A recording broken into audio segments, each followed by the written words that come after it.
I didn't realize this wouldn't like that like the music would stop immediately. Hi. Um we're maybe finishing Citizen Sleeper 2 tonight, which is gonna be crazy. I am really hoping we do. Mostly because I feel like the game's at like the perfect spot to start wrapping things up, we have an end game in sight, really.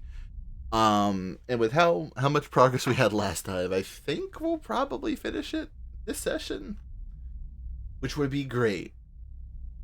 Honestly, let's just get right into it because we did the dark side recon. We did everything with the Greenway. We got in contact with some old characters from the first game that are ideally going to help us out in the future. And now we are on, I actually don't know what this place is called. And it won't tell me, I forgot. Well, we only have like two drives left. Oliveira. We're just waiting for someone to recover so we can deliver a drive. And otherwise, we're just kind of fucking stuck here for the time being. Let's do some work while we're here, I guess.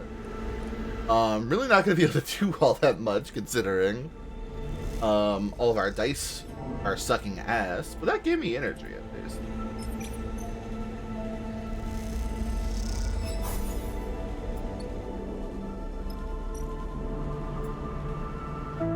You're good at these now.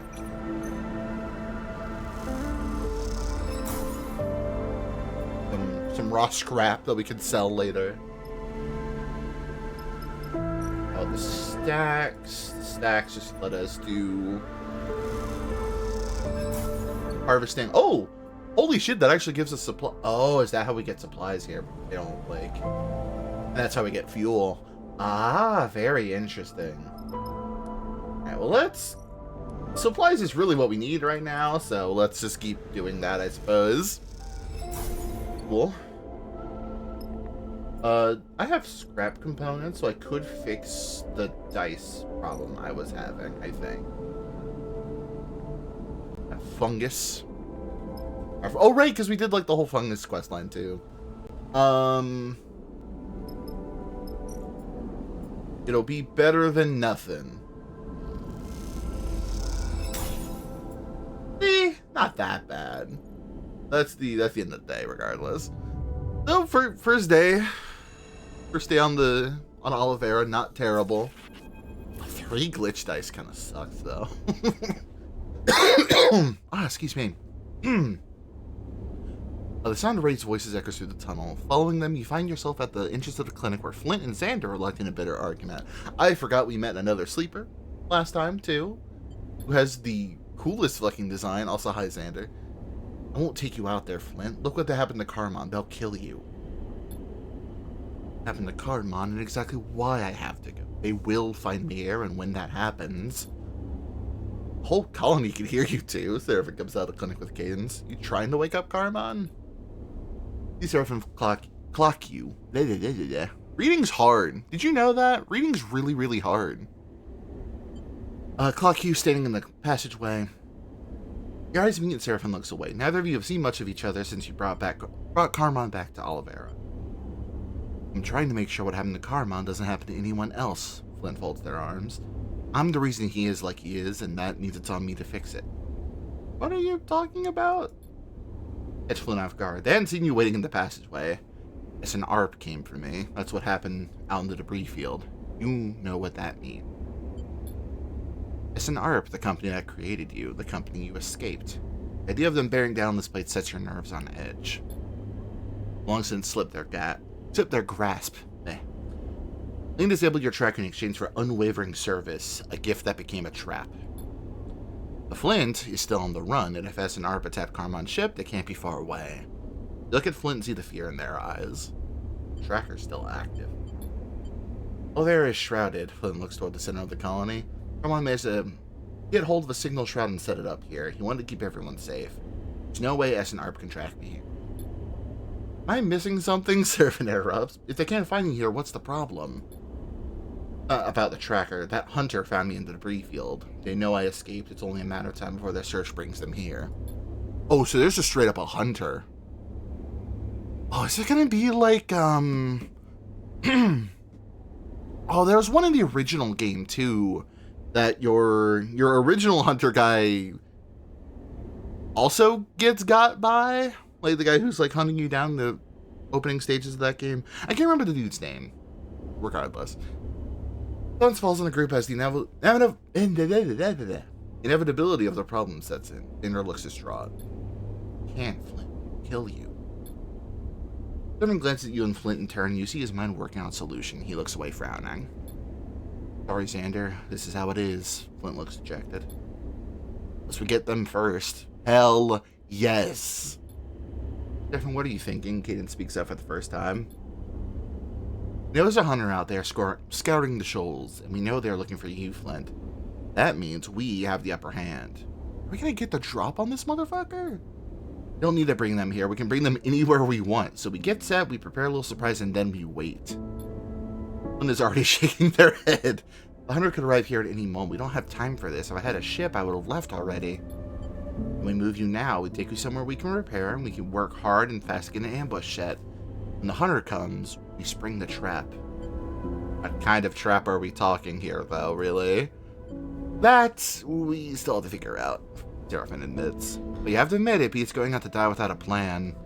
Just want to look. And hey, if we fail, the outcome will be the same anyway. Flint doesn't respond immediately. You can see them thinking it through, considering their options. Flint is so cool. Just immediately, like, really charmed by this character.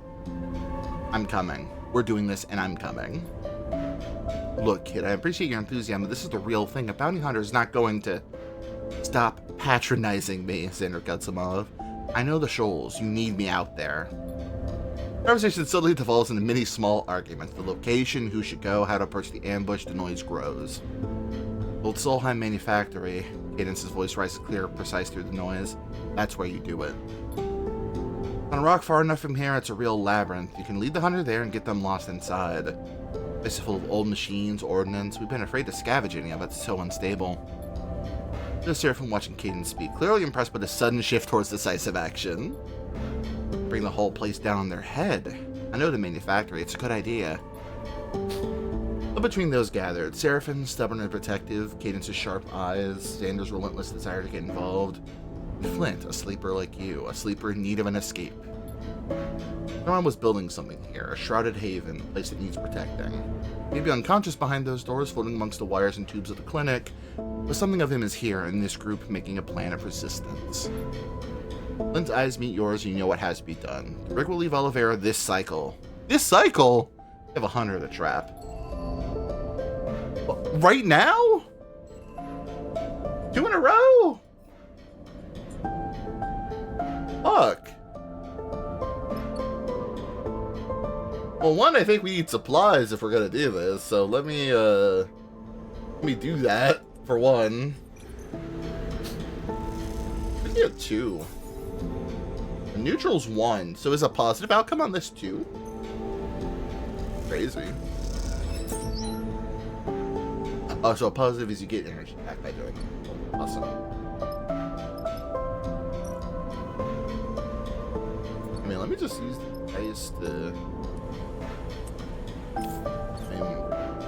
Really, a thing to use this dice on? I guess we can get more scrap.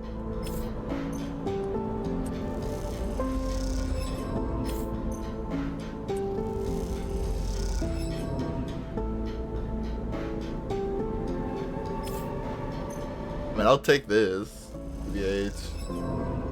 Ow. That's a singular stress. It's not like that's gonna do much. Though that does mean whatever. Whatever. Alright. Just immediately into a contract already. That'll be fun. Okay. Great question. I don't know who to bring. Hmm.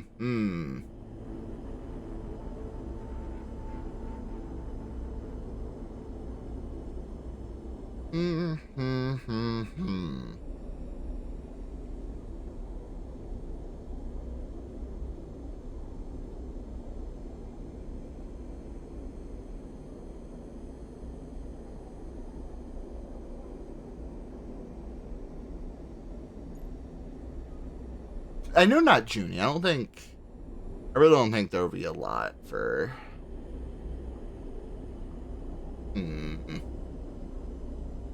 Old Manufactory. I believe this is the place to trap Flint's pursuer. You have only a few seconds to prepare, so the faster you head out, the better. Okay. Well, I'm a little worried about who we bring here. I'm interested. I'm interested.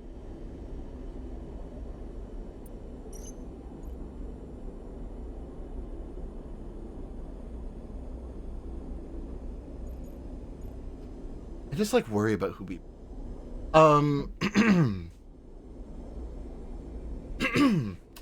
Maybe.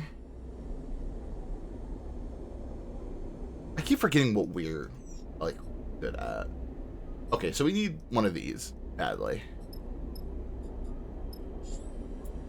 I think that's what. I want to say that's Endure. Yeah, we need someone with Endure. Badly. EBH. Eugen's probably better for that.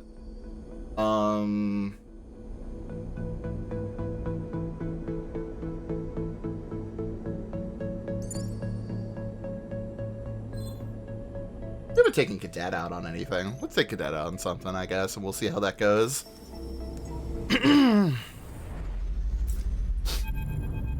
I do worry a tad. These glitch dice are gonna fuck me up really bad, aren't they? Corroded plates, twisted struts, scattered scrap. The manufactory makes for a familiar sight, just one more ragged artifact from the corporation that wants its own system. Right, that something about it sets you on edge, perhaps because it will also form the crucible for your attempt to take on an S&R hunter, the kind whose entire job is to bring in escaped sleepers like you, dead or alive. Rig is tucked behind a rock, running on low power with its transponder op. You hope it's not enough to draw attention. So talk us through it. Irvin turns his back to Flint, Cadence, and Xander, all of whom are crammed into the cockpit along with your crew. They make this place look like a colony. That's what the hunter will expect. Seal up some of the holes, maybe install some lighting, fake it up. Okay, if that's good, what then? Force them to go deep. Xander cuts in and everyone looks at him. He pauses a little intimidated by the attention, but Flint nods at him to continue. I've been out here before on a salvage run. There's an assembly line that runs through the whole place full of old manufacturing machines. Steel doors activate machines, making a maze of malfunctioning construction arms and dead ends. Alright then, control their route. I like it. If we get lucky, maybe one of those old machines will do the job for us. I doubt it, Flint joins in. We'll need the ordnance from the silos, mining charges, fuel, whatever's left from this. Well, this place was churning out Solheim goods. We below the place to make sure. Runs past through the cockpit. The danger of what you're about to attempt dawning on everyone present. Okay, that's the plan. We can detonate the ordnance with a command from the rig, a simple wideband comm signal. We'll get them. Once they go in, that hunter isn't coming back out. What if they don't take the bait? It's probably the actual, like, key question to ask. And I engage. I lead them in directly, right? Right. How long do you think we have? Or do we think we have? A lot of factory down there. Hunter got to me and Carmine fast, no more than 3 cycles. Hunter came for us. They came out of nowhere, hit us hard and fast. If it wasn't for Carmine, we'd be ready for anything. There won't be a warning. Nice pep talk. We better find somewhere deep in that place down the bedrock, but make sure it has a back door, okay? The rest of us will get to work. Cool. Take our stand on this rock. Let's not waste a moment more. Let's go. Anyone else has great dice, but I don't. I got shitty ass dice.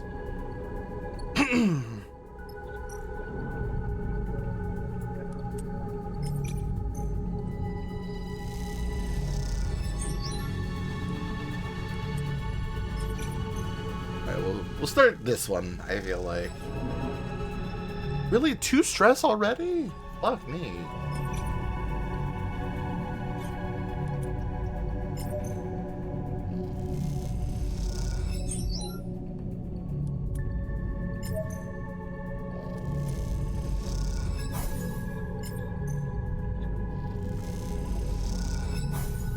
Please get that shit half done.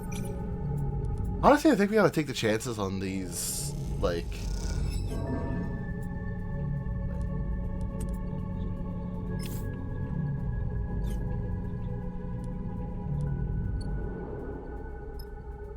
Anything else that, like...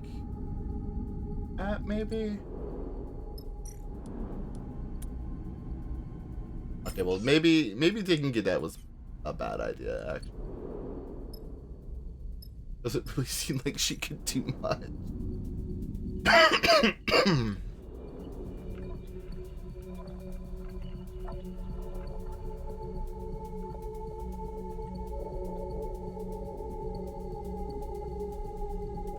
Excuse me.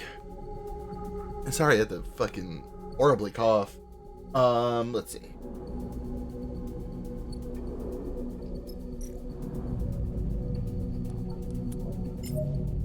We gotta get it's a half and half chance. Come on. Okay, we almost got entrapment done. Honestly, I can take the stress if this is a positive. I don't want to risk it anymore. Alright, well that's day 1. That sucks. I really hope we can get this one done, because this seems like a really, really cool segment. Come on, good dice for everybody. Good dice for everyone but me, apparently.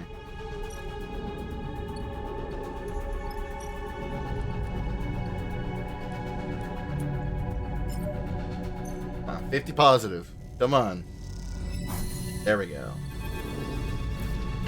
Well, for a moment, observing the chaos of the old assembly line. Scale the structure, the number of machines, arms, and fabricators, the welders and boltsitters. Industry on a scale you've never witnessed. Ooh. Alien system, a system that now subsists on the leftovers of its failed corporate owners, was once filled with many factories like this, churning out components and technologies, machines and resources for extracting the valuable materials and minerals that Solheim existed to amass. Someone was able to rebuild one of these places, put it back into operation. Imagine what that could feed into, what could be fed into the bell, what changes could come for its people. Yeah, no one undertakes such a task because this place is haunted by the specter of Solheim, an entity that every being in the system can trace their origins back to. An entity that turned the entire machine into a manufacturing machine for accumulation, and that did not distinguish between human and machines as it. This place, like, it's very interesting that it's like a post Solheim, because like you would expect like Solheim to be like a much more like active entity in a story like this, but I think it's really interesting that it's like, no, this company used to exist, like this entity used to be like a key part of the system and is no longer, but its ghosts are still fucking everywhere. I think that's super fascinating stuff. None of them are sentient machines like you, and so they cannot feel or think. And yet you cannot decide if for them to persist is the kind of cruelty that radiates from the system that created them, or the indication of a new life, one that grants them new function, new meaning, and the possibility of something more. Creepy, right? Xander floats beside you, his voice hissing through the close range comms. Maybe a hunter would get spooked by those twitching arms. Or sad and creepy. You say so. So, how come this hunter isn't chasing you? It's complicated. Your business, just asking. I like Flint. I'm happy to do this for them, and I want to like you too.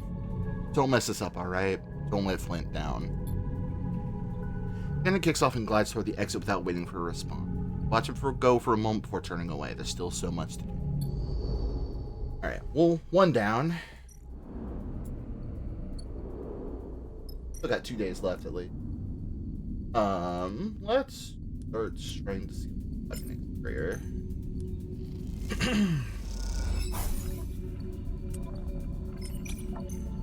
But you still get stressed for doing that? Like, crazy to me.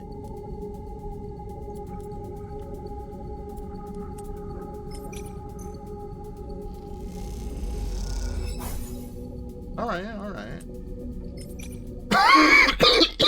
Excuse me. Sorry. Alright, neutral. Come on. Fuck.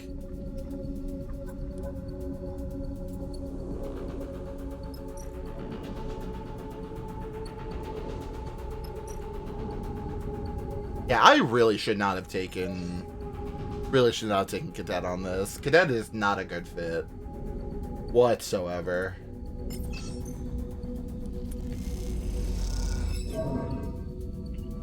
In fact, I think this might go really poorly because I took Cadet.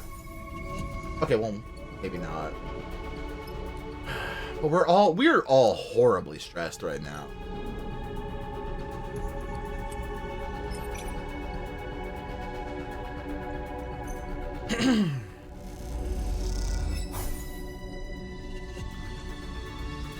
I don't even want to try that fucking glitch die. I hate that shit. Alright. Day 2 down. Not a lot of progress to really show for it, but we'll make it work, I guess. V6s. Okay, fine. That's a lot better for everybody involved.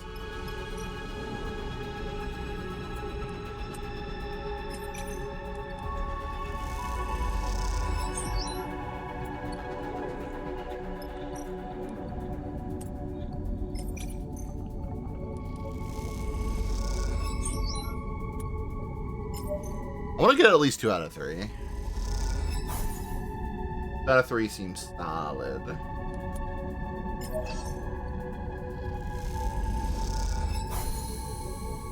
Alright, that's 2. You know, from here it doesn't look half bad. Across the Sheldon manufactory, now studded with lights and dotted with markings, the fresh welds and plates giving the whole place a fragile patchwork feel. If I was a piece of shit hunter, this is what I think a normal person's settlement would look like, right? Better hope so. Jens goes quiet for a moment, her attempt at humor only serving to remind you both of the desperate circumstance. Have you spoken to Flint? I mean, really spoken. Not really, no. Oh. Flint is very loyal. I know they are quiet and, well, intense, but let's hope you two can find some common ground. I don't think Flint likes me. Nobody thinks Flint liked them at first. You know better now. Olivera's a refuge for all of us. I was in trouble when I met Carmine. We all were in one way or another. Irvin has told me a lot about you. I can see what you were trying to do for Flint for Olivera. Appreciate it. And I know Xander does, and Carmine will do as well, and Flint, well, you'll see. Thumbs click off, returning you to the silence of the manufactory. You look out across the false colony at the glittering lights. They are a poor imitation of Olivera's real lights, those that indicate the colony's fragile, delicate state. Pick it off and move on. This isn't over yet. Alright, we got 4 more dice. Use on this fucking thing. One of which is really good. The others, not so much. Okay. We're halfway there, baby. We got 100% positive. Come on. Okay. If these next 3 are all positive, I think we win it. Come on. Cadet. Bestie. Bestie. Bestie Cadet. Come on. Come on. Motherfucker. How do you get the 1? Alright. Well, praying. Neutral at least. Fuck me. Well, we got damn close. I really hope this doesn't lock me out of,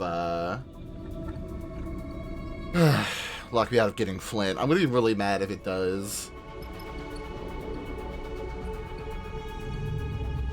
Can't do anything else. Oh, come on. Look at these. Look at how good these dice are now that, like... Ah, motherfucker. Wake up, sleeper. We got incoming. Got the haze of forgotten dreams and get up. In moments you were in the cockpit. Xander, Cadence, and Seraphin all gather around the console. On it, the local view shows nothing. Not a single ship signal and a Few objects beyond a scattering of debris. Right here, I swear it. A ship. Small, but definitely a ship. Catherine, we've all been up a while. Get some rest. I know what I saw.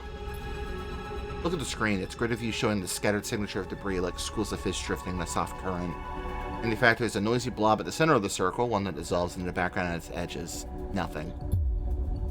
And then there it is. A flicker, a flash. Sparkle movements and light among one of the debris clouds. It flares and then is gone again.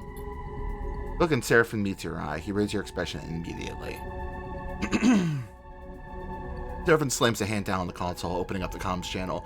Look alive, Flint. They're coming in. Be deep and be ready to run. Better hope they heard that. And you see it through the cockpit glass. The flare of an engine, faint in mass, but driving a squat, dark ship out of the debris. The Hunter. The ship seems to idle a little near the manufacturer's asteroid, drifting past the dressed-up Shelldale facility. Time to see if our fake colony is convincing enough. Will they buy it? They better. Seraphim looks concerned. If they think this place looks abandoned, the Hunter might just strafe the whole facility. Need them to dock to come inside. Look out of the ship, and as you do, it jumps forward toward the docking tower. After a few tense moments, as it hesitates and slides into position onto one of the docking points. They went for it. Good job. The rat is in the maze. We can track them now. At least that's the theory. Looked up some basic monitoring devices in the assembly line. A few shitty cameras repurposed from the factory monitoring systems. Not much, but hopefully enough to tell where they're at. Aiden, Seraphim, and you crowd around the screen. Sander flicks between noisy black and white images and feeds of static. Squint into the fizzing dark, trying to pick out anything. Suddenly you see them. Oh! You are similar to the Hunter from the first game, huh? Shadow drifting behind the flickering light. Dark-clad military gear, a long gun held right at their shoulder. Deathly pale skin and their eyes gleaming through the faceplate, glowing iris. What the hell is that? They look like... Sleeper. Xander finishes Seraphim's sentence. Fear disappears outside the margins of the frame, and Xander flicks through the feeds. Where'd they go? You're back from the screen, trying to think straight. The Hunter is a sleeper or something else. Play the image of the figure in your mind, but it's already shifted in your memory. It is your face staring back. It's Flint's. Sleeper's mask of death. Sleeper, Seraphim grabs you by both shoulders and looks you in the eye. We need to focus. To get down there, this changes things. Ender is right. It's a little... It nods you and then it's gone, kicking hard off the cockpit wall and heading into the ship towards the air. Devin gives you a hard look. You better hope nothing happens to that kid. Let's get after him. Go, I'll stay here. Glitches nervously at the console. Give me the signal, I'll send the detonation signal. If it works. Let's go. Press down to the airlock and suit up, and then you're out, descending through the rock-strewn void in tense silence. You're the manufacturer through a gap in the frame, passing through layers of twisted facility into the deep parts where you know Flint waits in the dark. Say nothing to each other, afraid the comms will be intercepted. Lead Seraphim on, seeking the deep bays under the silos where he began setting up the ordnance. Till one finished, perhaps there's enough down there for this to work. If not... Seraphin's hand falls on your shoulder, pulling you back. You go to speak and then you see it, a torch beam lancing through the dark. Shadow drifting beneath a flickering light, dark-clad military gear. That's the same... I love it. Hunter is a sleeper. We know this. Below you, they push through the dark and broken layers of the facility, seeking Flint. Where's Xander? Jeff and you exchange wide-eyed glances in silence. The Hunter passes below, disappearing into a dark passage. Wait together, the moment stretching out, then descend down into that same passage. The silence is absolute. Suddenly, there's a flash of light ahead, bright and forceful, and a rumble that shakes rust flakes from the walls. You and Seraphim push off hard, gliding into the dark, desperate and afraid. Into a low bay scattered with glowing embers. Scorched holes in the wall spew drops of red-hot metal where a weapon has been discharged. Hunter floats to the center, taking aim again. You see a flicker of movement on the far side. Flint retreating. Flint, come on, buddy. Whoa. So no matter what...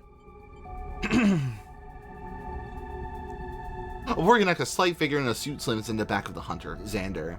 As he hits, the Hunter's gun spins out of their hand. Grab the gun. Kick off away from Xander and the Hunter as they grapple together, spinning in the dark towards a deep shaft at the far side of the bay. But the ship with a long gun as it spins ahead of you. As you grip it, your hand locking around the sculpted grip, you spin and raise it.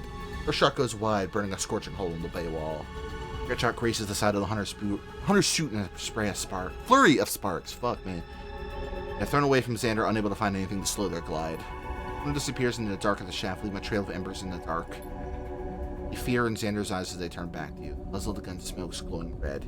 It's spent. We got Flint. We ascend now. Across to the two of them, kicking off from the floor of the bay towards a ragged hole in the ceiling. Flint and Xander exchange a single glance, then follow. Detonate this place now. Send the command. There is silence. You ascend through the layers of the manufactory, seeking the open void of space beyond. Near the manufactory, gliding into open space. Nothing but silence, the eternal quiet of the void. Didn't detonate. Seraphim comes over. Local comms to confirm what you already know. There's the sound of an impact, a guttural groan through Seraphim's comms. No! Look across to see them tumbling. A dark shape latches onto them, one that coils and kicks off toward Flint. Oomphy. Hi. Flying through open space like a creature native to it. No choice to be made, you don't think. Throw yourself at the hunter with everything you have. They strike at you, you feel the crunching blows, but your hand search for purchase in parts of their suits that are... There's parts of their suit that are vulnerable. Will a hammer blow crack at your shoulder, pushing it out of place, but as you do, you find what your hands have been searching for. Suit's propulsion. Its bright eyes, those sleeper irises, glow behind the faceplate, glow with anger and hate. Pull the hose. Hunter is thrown back, spinning, tumbling, driven back by the plume escaping from the... The plume subsides, and the hunter continues to spin. Nothing to slow or stop them, traveling on a starward arc. Watch them go, your vision clouded with pain and damage, your body beaten and crumpled. You know that if they are a sleeper like you, Hunter's arc will be ceaseless, their death long. Disappear out of visual range. The hunter is... That went way worse than it possibly could have. We were so close to getting that 100% good, but Flint's alive, the hunter's dead. We're mostly fine, I think. Why did I do that? Why did I not just leave? Why the fuck did I do that? I just wasted fucking... Okay. Oh, now my dice are all fucked up. God damn it. Going back to Oliveira, the moon and the rig, one of deep exhaustion. Also hypoking.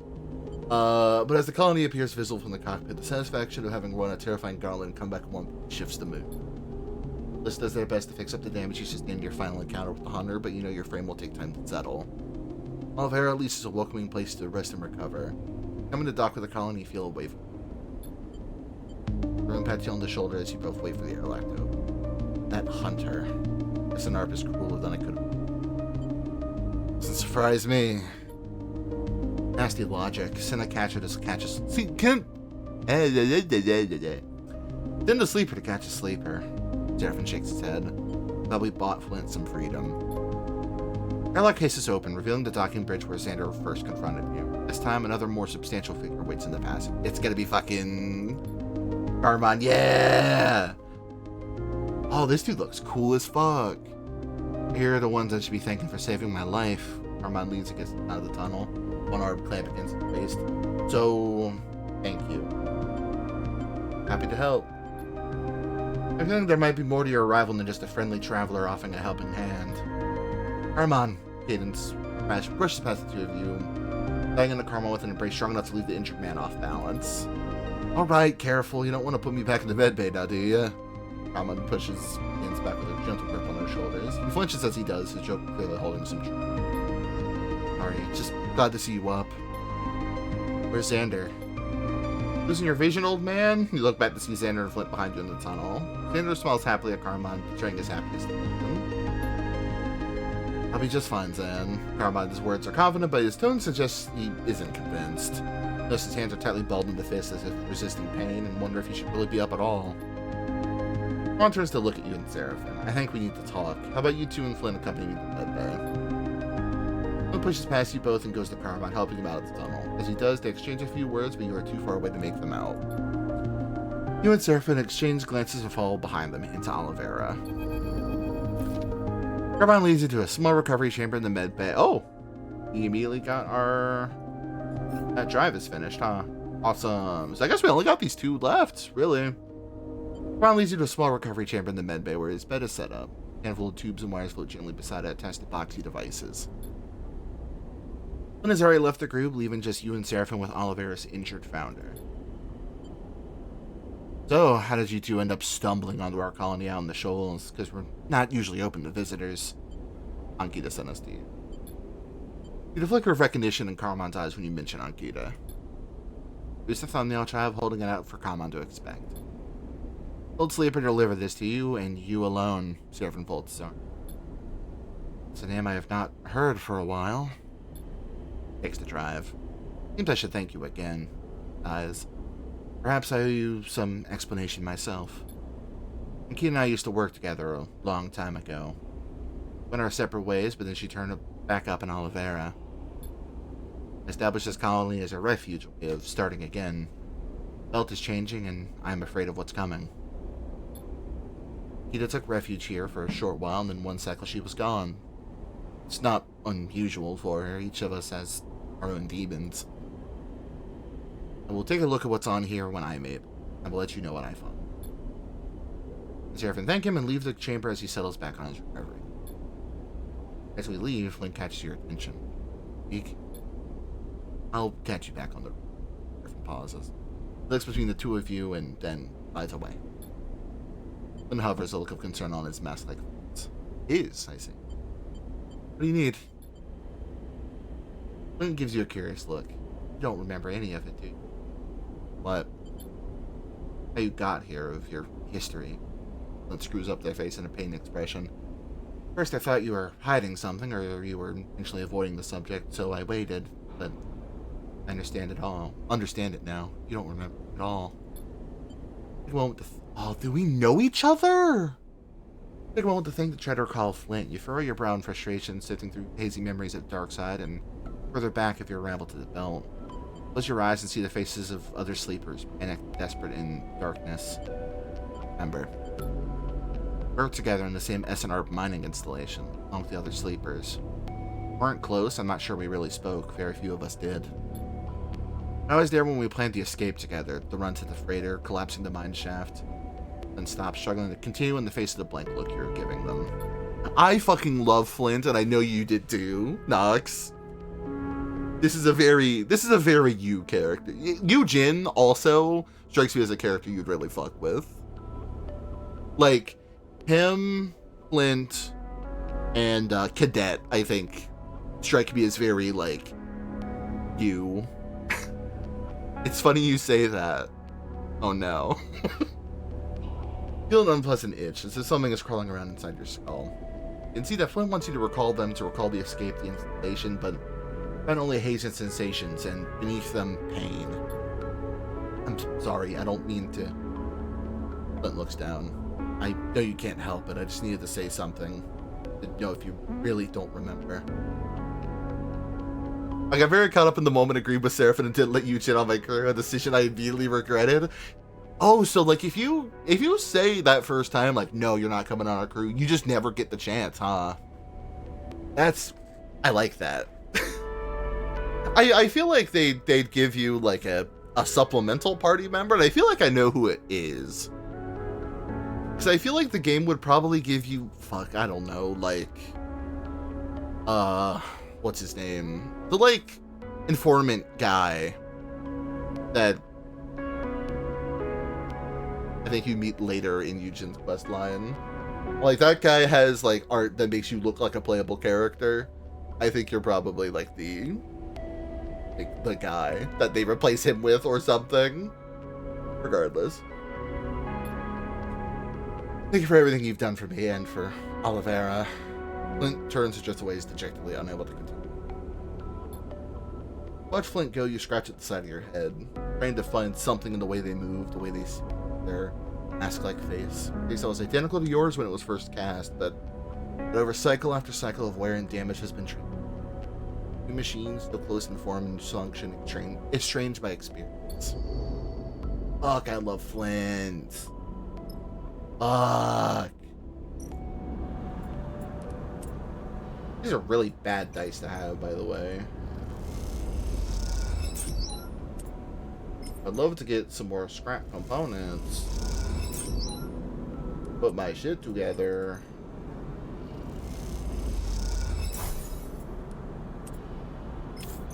I'll need 4, ideally. Fuck you.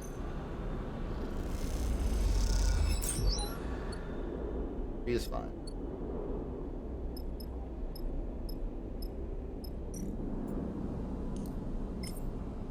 I really wish I had, like, literally any rare components to work with, but I don't seem like that's the case, particularly.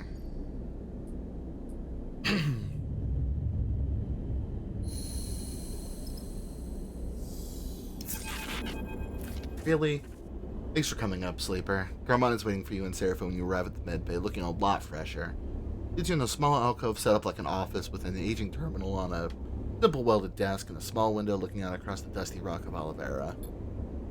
Got some news for us? Seraphim asked impatiently. Since your ride back from the manufactory has been restless, though you aren't sure why. Not to worry, I think you'll want to hear this. Hits a key on the terminal and a file browser appears on the screen, showing hundreds of individual pieces of data.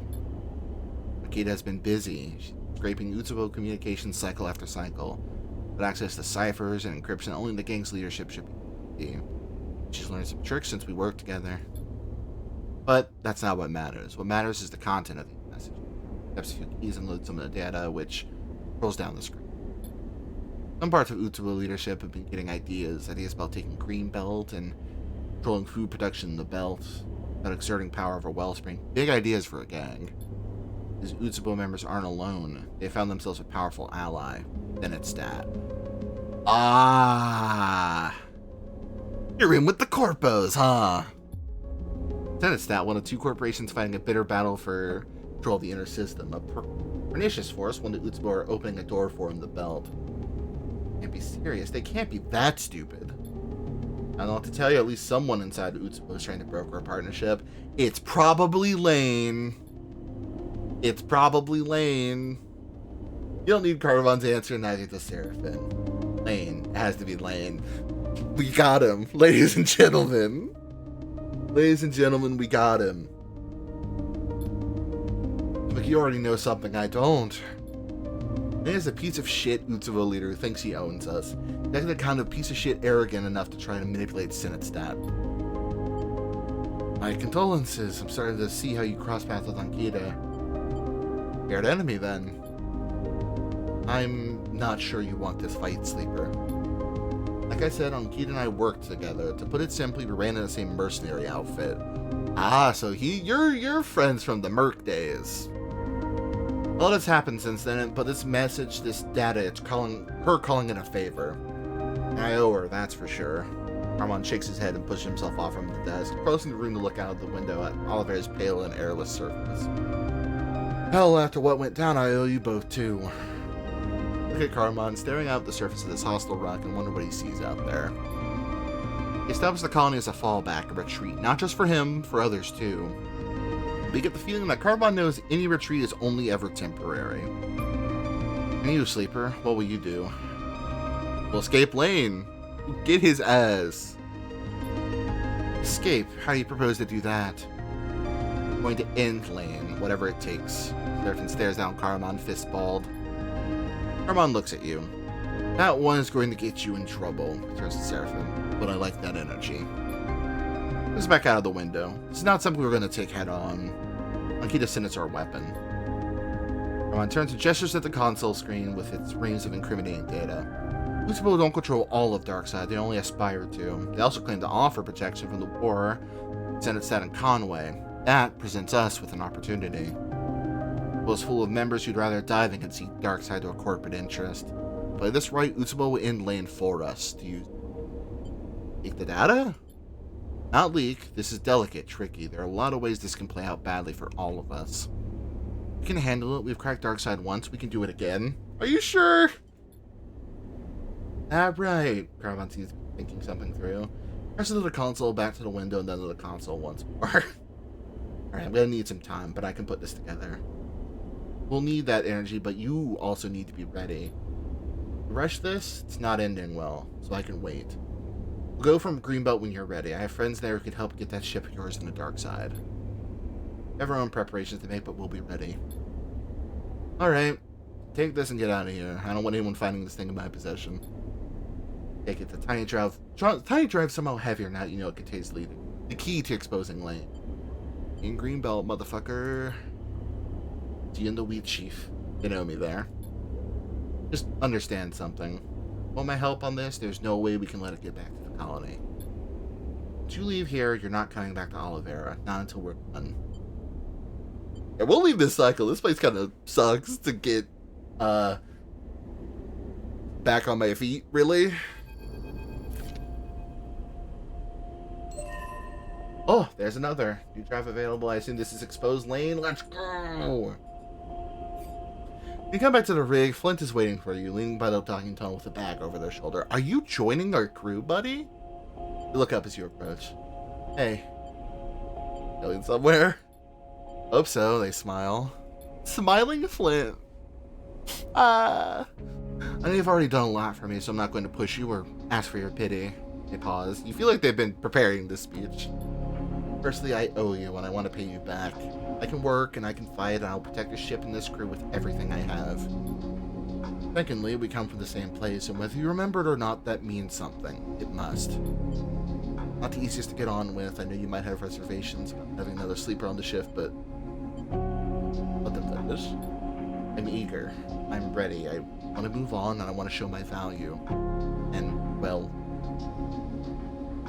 no, I think that's it. Look at Flint, their frames so much more damaged than yours, but with the fire burning in their eyes makes them seem bigger than you are. Welcome aboard, motherfucker. Thank you, they say to the floor. This'll work out, you'll see. Flint nods to you once more, then turns and glides down the docking tunnel toward the ship. As they do, two figures at the edge of the docking concourse catch your eye. Pause the look, shifting a little. As you do, you recognize Cadence leaning over. Some words are exchanged, ones you can only guess at, and then the other figure embraces Cadence and turns back to the ship. As Seraphin approaches, he ducks his head, passing quietly past you into the docking tunnel without a word. Take one last look out at the docks, but Cadence is gone.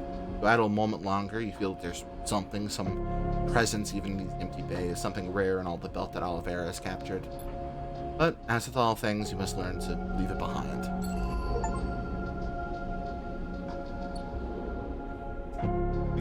We got Flint, baby. I am saving this. Probably for more interface, I'd have to imagine.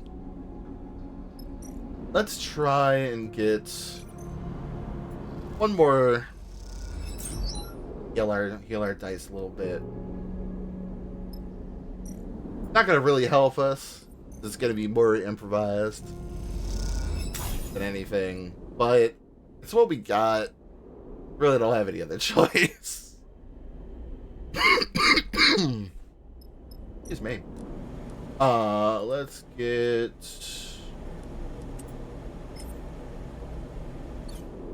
Okay, one. I think we need the food more.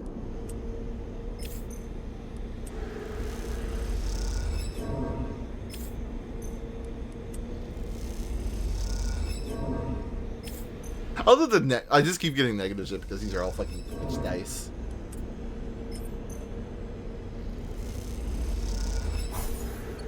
Okay, of course, then I get the new. Right before we fucking leave. Alright, well. Where the hell do we even go now? Back to the Hollow.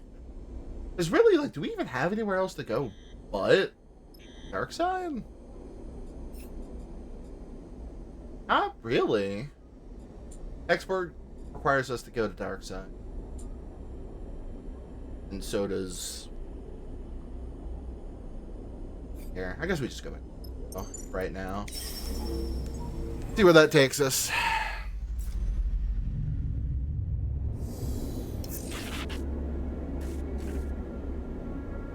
Ugh, having all these glitch dice sucks ass.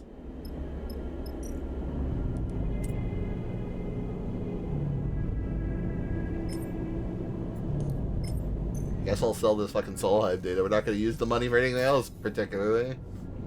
You know... So we aren't, you know...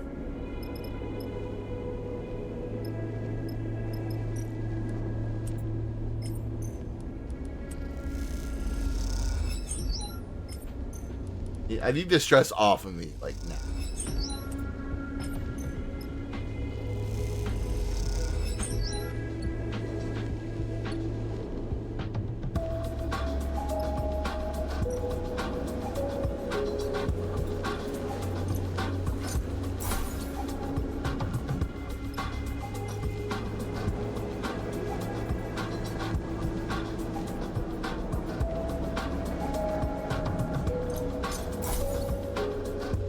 Alrighty, alrighty.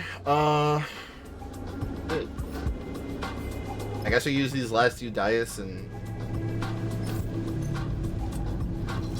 just probably we don't get that many glitch. Okay, fuck me, I guess. Okay, fuck off. Ugh. Having glitch dice makes this next. Oh, because I'm presuming we're going back in there. We're doing another contract, and that makes that shit real scary sounding. TBH.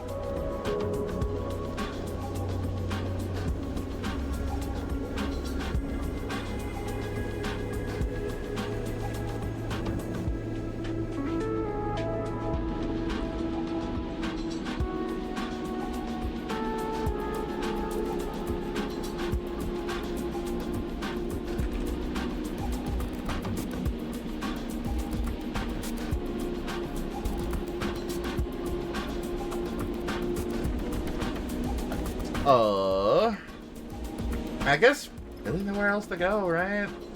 Is what? Can we turn the can we turn the raw scrap into a I forget what the raw scrap is like used for. I'm actually gonna look this up. Raw scrap. Because I feel like if we go to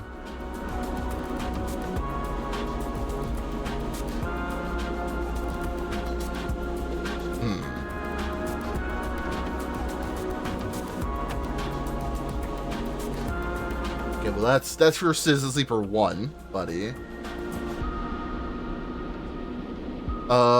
Fuck. I literally remember like finding this answer before, but because you know, searching on Google sucks ass forever and always. Is it the hollow? Is it the hollow? Wait, this is the hollow, right? We're on the hollow, aren't we? Where are we? Where are we right now? Oh. Forgive me.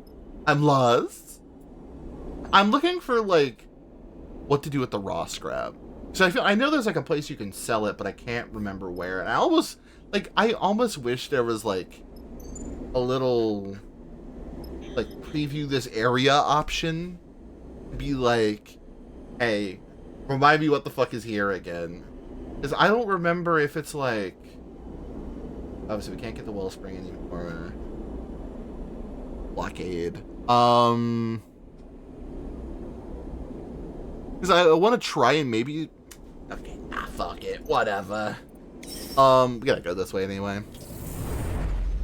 Protect the process scrap at Far Spindle. But that doesn't convert into... like... process components or whatever. Maybe do something with that flotsam. Yeah, like I said, I kind of wish there was like a flotsam.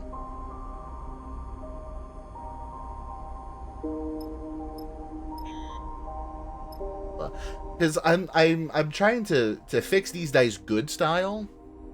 Because I am out of what is the actual? Yeah, I'm looking for rare components specifically. Yeah. So I'd like to have like good, not glitched dice, because it looks like all of mine are glitched right now. Actually, fabricate those at the scatter yards with dice. Okay,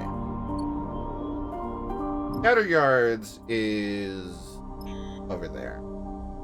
Go back. Fuck! Wait, I gotta buy more. Or fuel. Give me fuel, give me fire. Give me that which I desire. Oh, yeah, I know. But, like... Full fuel. Map. Belt. Hollow. Yeah, because, like... I feel like we're in in-game shit right now. Flint! Find yourself in the cockpit alone with Flint. They have a habit of entering a room so silently that you don't notice them arrive, or the reverse, leaving so silently that you turn around to find them gone. Right now, they hover expectantly at the right corner of your vision, preparing to speak. Ever think about your original? The way they ask the question, you can tell they've been eager to ask it for a while. They just got done making rice balls? Fuck yeah!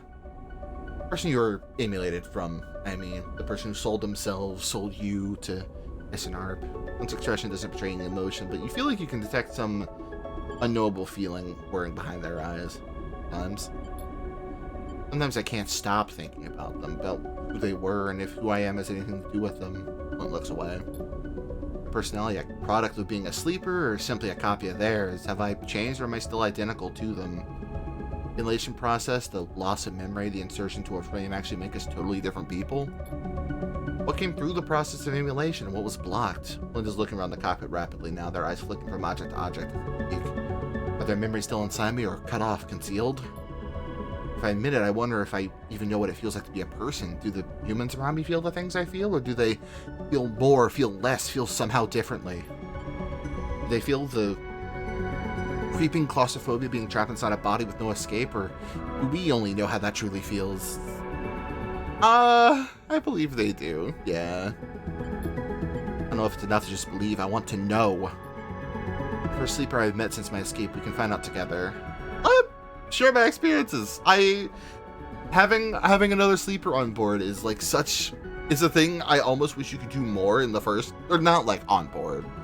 Because the only other sleeper you meet in the first game is dead by the time the game starts. No, don't crash on me! Okay. Sorry, I saw the kilobits go down to 0 for a second. I was like, no! Anyway, there's a wall in you, one that you have built for yourself, one that separates the kind of questions Flint is asking from the parts of you that need to live. You feel it now like a weight in your chest, and behind there's a raging torrent pressing against it. Not take down the wall, you would drown, but in this moment, for Flint and for yourself, you take out a single brick. Make a gap in the wall and you share what comes bursting forth. Talk about what it feels like to wake up in a dying body, to catch a glance of yourself in a mirror, to be seen and reminded of your false and fractured face. Words are hard. To the pain of lost memories, of fleeting deja vu, of dreams that slip beneath your waking life and replace it. And that other guy. Other guy? Is there a third one in the first game? I can't remember this. And I know I saw it. Is it like the same sort of thing that happens in this one? Where it's the hunter that comes after fucking Ethan. That also is one. I remember that guy looking very, very similar. Maywick, yeah, that's the one. That's the one. Yeah, because Maywick looks exactly like the one that we just saw. So interesting. I wonder if that got pointed out in that game too, I think. I guess I was only under the impression that it was like a really, have a bunch of cybernetics, because those do exist, mind you, but I don't remember if that ever gets called out. I feel like it probably does. Anyway. As you put the brick back in and shore up your defenses, you know that cycle will not be this, but its distant possibilities are reassuring. Oh, I love you, Flint, buddy. Okay, going to Yards. Let's use our dice to grind for components. Please don't be the message. Damn it. We got a message, sleeper. Saren comes to the bunks to get you, his mood unusually serious. He's in the cockpit, his keepsake coin in his hand the whole time, spinning between his... Sheriffin is worried. In the cockpit, you recognize Carmon's voice immediately, playing over the rig speak. Sleeper, I hope this message finds you and your crew safely. You'll forgive me if I'm a little tight on the details. The message is as follows. Why'd I say it like that? You're ready. We'll be waiting where agreed. Godspeed. Message ends with a click. Servant takes a deep breath. They are waiting Servant takes a deep breath. They are waiting in Greenbelt. Lead chief, he said, whatever that is. You ready for this? We need to fucking prepare. No point rushing into this. We'll have one shot. Quiet falls in the cockpit. There doesn't seem to be much more to say. Karma will be waiting, but you know he'll want you to be prepared. I'll be ready when you are, Sleeper. Griffin nods to you. Nod back. You know where you need to go to end this. Okay, so that's the point of no return, right? Like 100% that's the point of no return?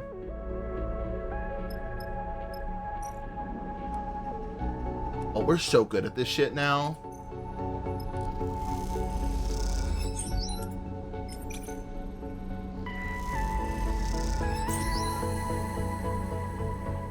Well, that's an engine component. That's not what I wanted, particularly.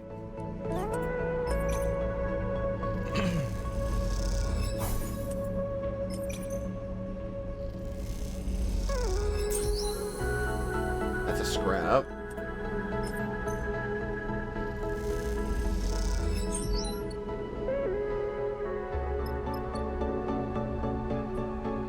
Can you get rares out of... Is this the component gotcha?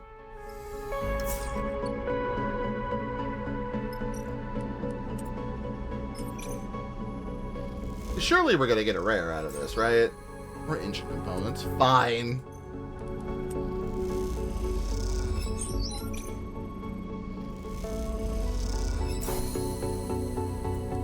Crap.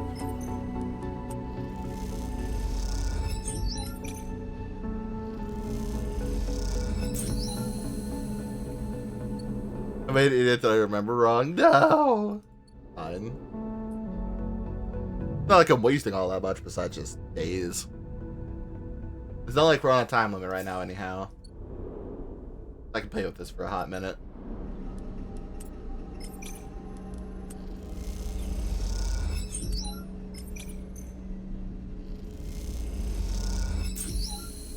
I guess you just get engine components and scrap components in this. I could have sworn that this would have given me rares. Oh no. I almost wish that like a positive outcome would just like get you like the full one. You know what I mean? Kind of annoying that it doesn't get you a full proc, as it were.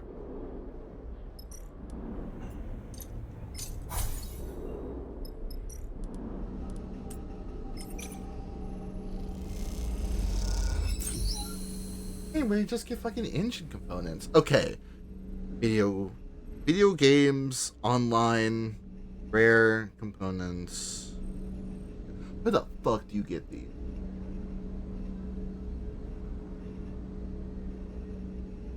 Hey man, I know how to repair dice. You tell me where to get good ones, perhaps.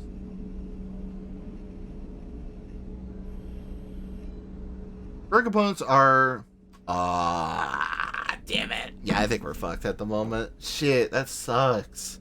So, according to this, rare components are obtained through contracts, drives, or by exploring different areas. And we've explored basically everywhere. Done every contract so far. And done every drive except the two that are in game. So fuck. Okay. Well, that's fine.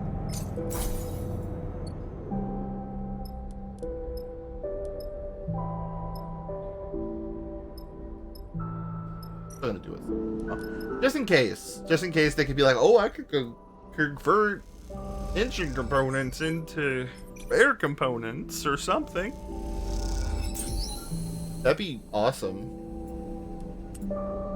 I would love that, really.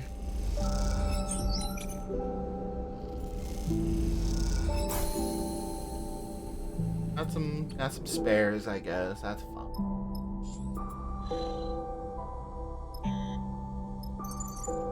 Alright, back to the hollow, and then over to fucking green path? That's not what green belt. That's the one. I just have to hope, like, when we get into what's presumably gonna be like the last couple of contract stuff, that you know, won't get like completely fucked over. Alright, come on. Police Chief is surprisingly welcoming for what was once an old Solheim canteen. Rubber buns are still there, metal stools, a strip of surface windows, sheet metal walls. For the tens and thousands of cycles since the collapse, they've been softened and changed, layered with the detritus of human existence. God, the writing in this game is so good. At the bar with Seraphine, you look at the planners welded walls, the scrawled messages, the layers of stickers, flyers, and posters. Amber light fittings replacing the old fluorescent strips, the gear racks lined with farmers' backs, the netting bulging with crates and canisters. With the low rumble of conversation coming from the off-shift farmers, it all leads a warmth to the place, one that helps soothe your nerves ahead of the meet with Carmine. Seraphine leans out. Flint came. Let's go. One moment.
Okay, hello, hi.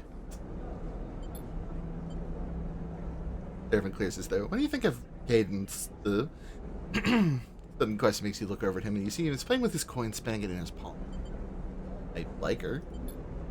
Me too. Seraphine smiles to himself, closing his hand on the coin. Oh, oh, buddy.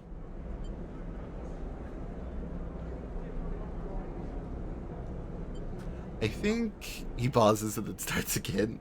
We kind of have a thing, he said. You know what I mean. I didn't realize that at all. Trevor looks up at you. You're messing with me. Well, like, guess I just wanted you to know. Think about how to respond when the bartender taps you on the shoulder and nods to the door to the back room. It's time. Look over at Seraphine and Flint, who is already approaching you. Give them a nod and head inside. Back room. Shaking my head because I simply have to. Fucking back room is metal walled and lined with racks of old Solheim tech. You see cookers and auto wash units piled up at terminals and servers. At the far end, a window looks out across the greening glass of Greenbelt's farm. Made it, Carmine smiles, backlit by the window. Hi, Auspice. We have a lot to discuss. Good to see you. Flint, if you don't mind. Carmine nods at the other sleepers, the enter, and gestures toward the door. Flint turns. I'll be out. Let the door shut, standing guard on the other side. Gotta take some precautions, even. Come on, gestures free. Come closer. So, Seraphim sighs. Is the plan of ours looking any more reasonable?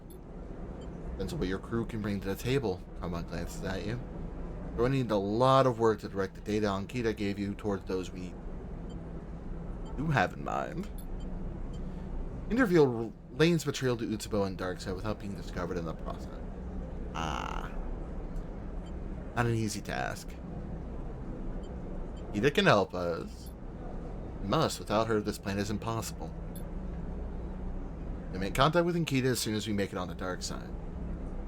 The thought of Lane brings the memory of his attempted takeover to the front of your mind, the feeling behind your eyes moving. That can't happen again. Apologies, we do not wish to interrupt, but we must interject in your current course. Overseer appears in the void, flickering nervously. An encounter with Lane would likely be catastrophic. Overseer's 3 forms orbit you. As we've mentioned, on arrival to Hab-Pep. This phrase is so hard to say, and I hate it. Must immediately seek the mainframe where we can recover my database, code base, and reconstruct this. We'll then be able to aid you in your defenses. This is our recommended course. The 3 heads nod simultaneously and decisively. So with a sleeper, dropped out for a second. I need to explain this to them. Tell Seraphim and Carl about Overseer, about how the old Solheim protocol slipped into your frame from the prime ship my Jean-Mi used in the diagnostic process.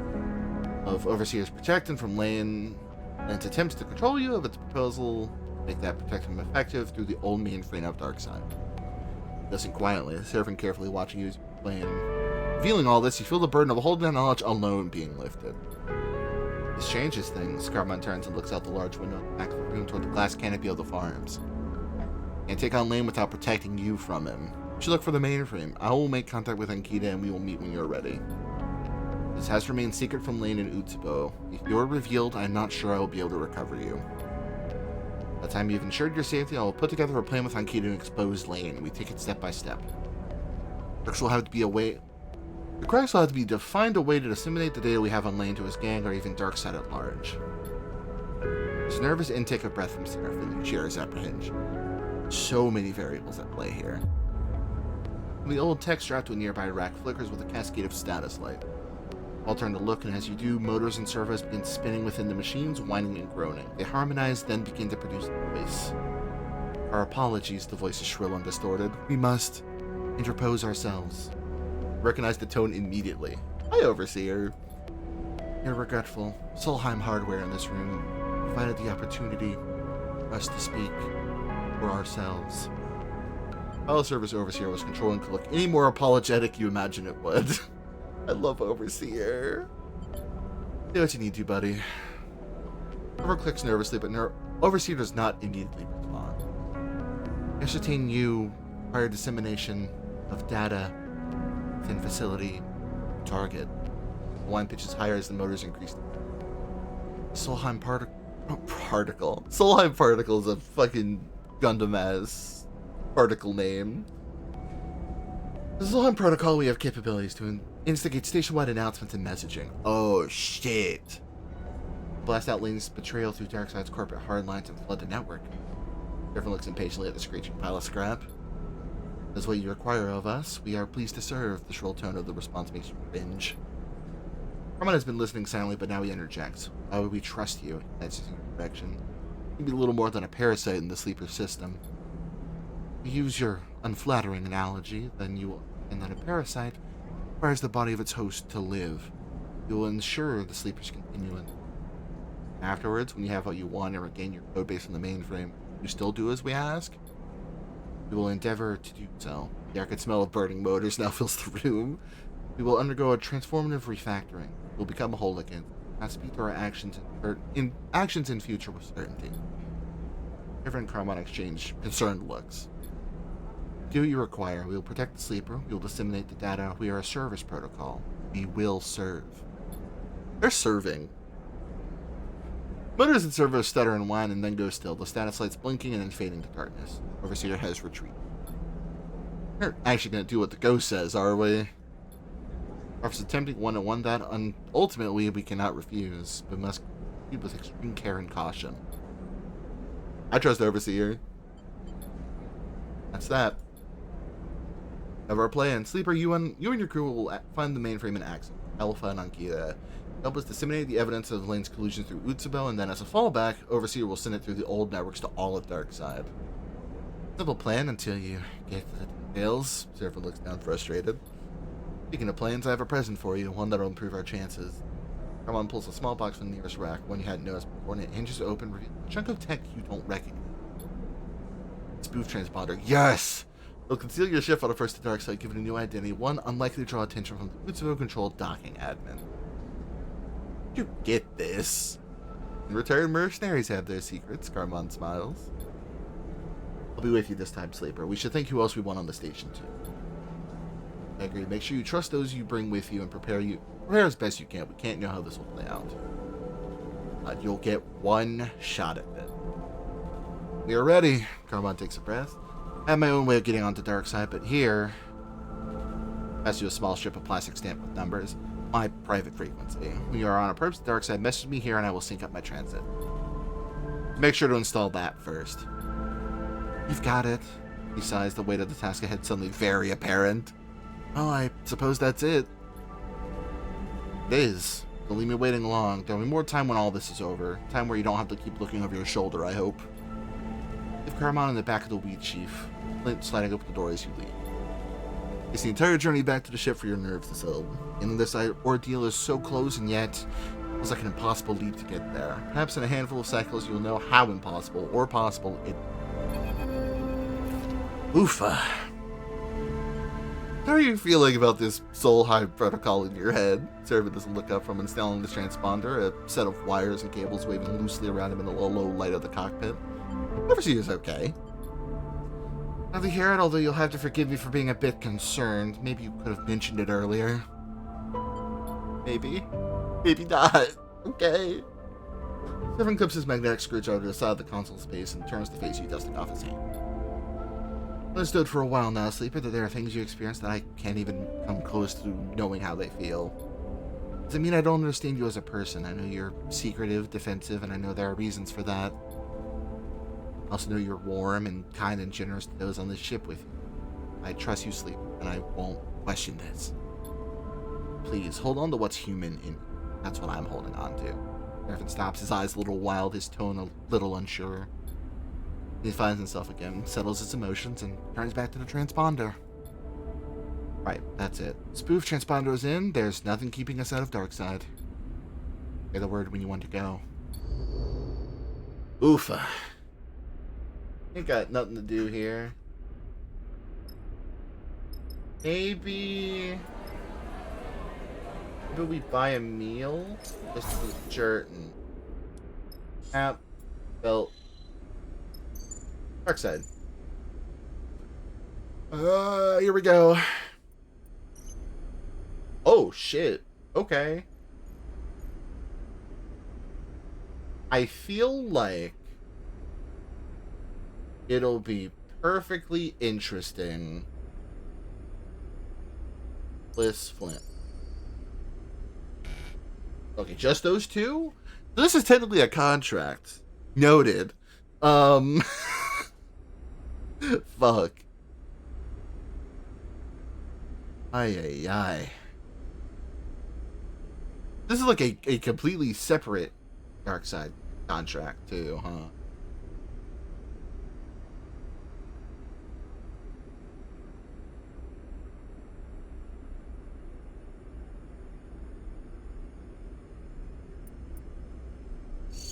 Let's re-examine what we've got here.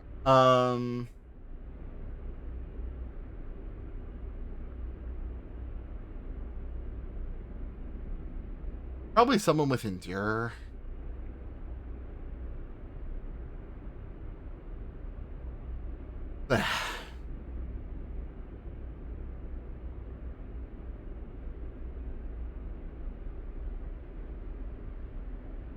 Actually, I think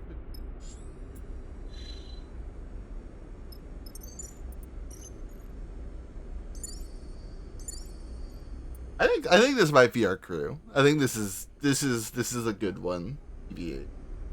I'm sorry, kid, that you did not have a good showing last time, so we're fine.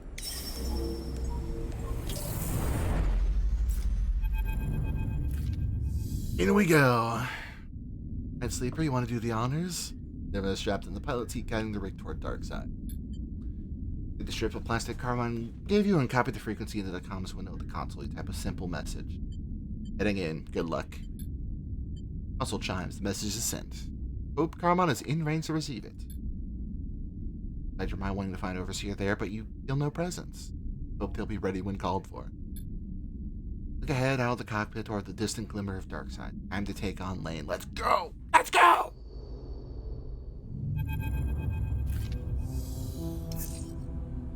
Not the best dice, but they're not glitched.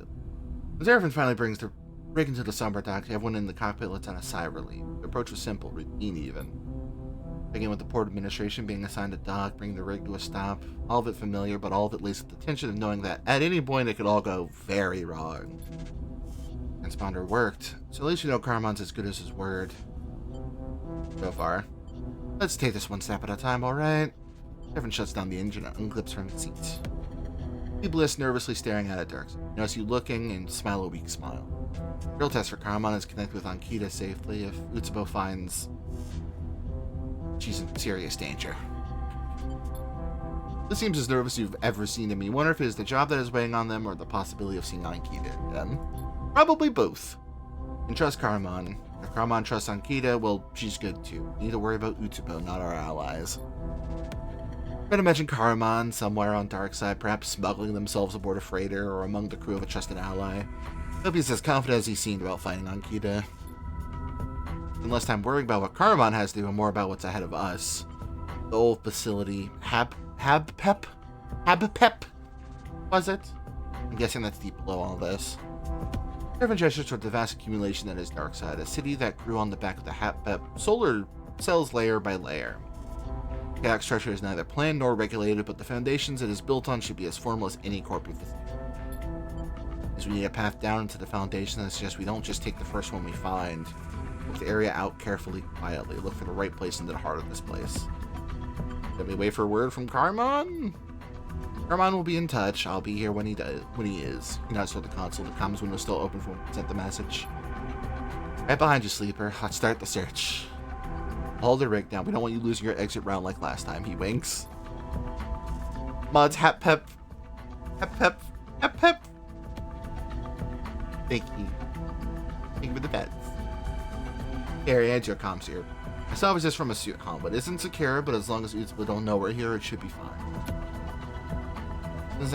I'll let you know as soon as I hear from Carmon. Go get this done, Sleep. Let's fucking get it. Oh, everyone's got great dice right now.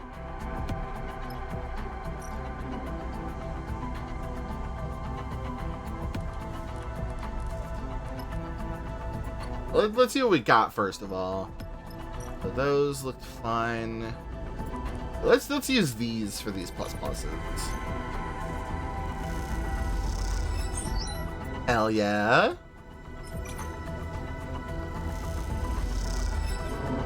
Fuck. Might as well use this plus here too. Okay, half and half is fine. Third one. Floor tunnels.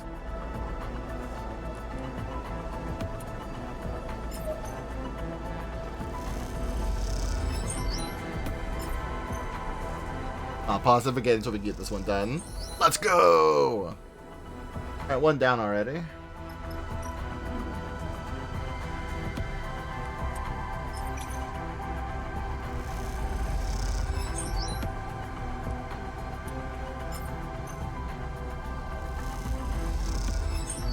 Love the music in this bit, by the way.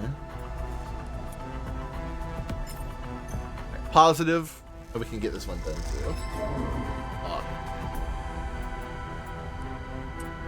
Yeah, 2 out of 3 ain't bad.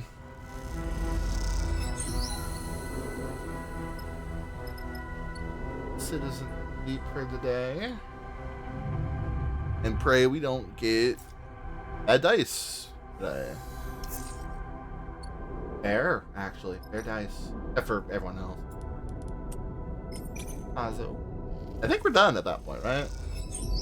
No.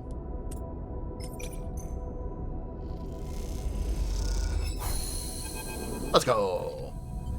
As you're gliding down a dark tunnel descending deeper below dark side, your earpiece begins hissing with static. Sleeper. Paramount. Contact. Met with target. Trying to hear the rest of the message, but the static overpowers his voice. Push the earpiece in deep. Continue. Stay safe. The line goes dead. That Karaman has made contact with Ankita. They look behind them. We should keep moving. The sooner we hit the mainframe, the better. Still, they're concerned for Ankita despite everything. You're descent down, ducking under thick cables and collapse beam. We got a Sega Saturn setup. I want to check it out. Hell yeah! Let's go. Here you can descent down, ducking under thick cables and collapse beam. The urban life of the city above seems far away now, hidden from you. Rumble and brightness has been replaced by the cooling dark and an growing oppressive heat.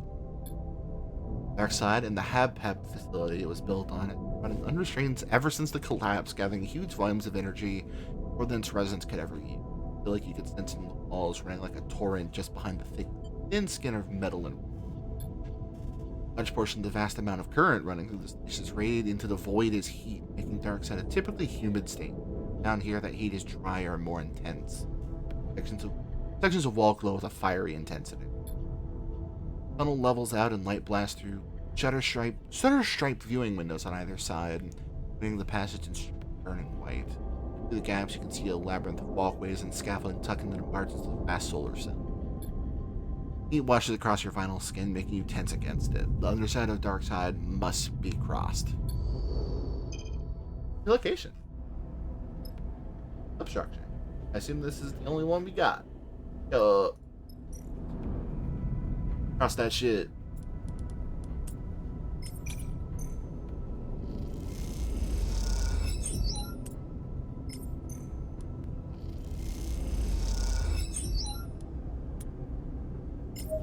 These might not be good. I think you can manage. No. Double stress? Fuck. My bud. I'll take that. I'll take this. Yes.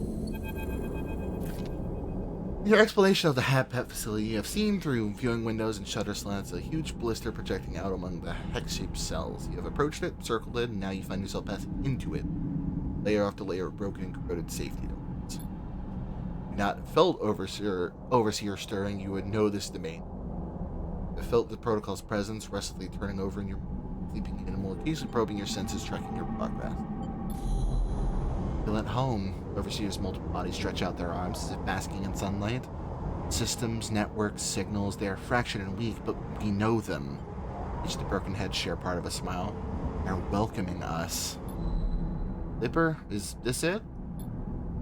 Look around, suddenly aware that you have drifted somewhere you do not recognize in a state you were not in control of. Overseer, let me know when you're doing that, please.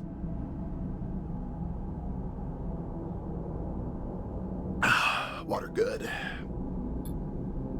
cargo chamber you float within has a mezzanine set around its circumference, the floor of metal grating you can see.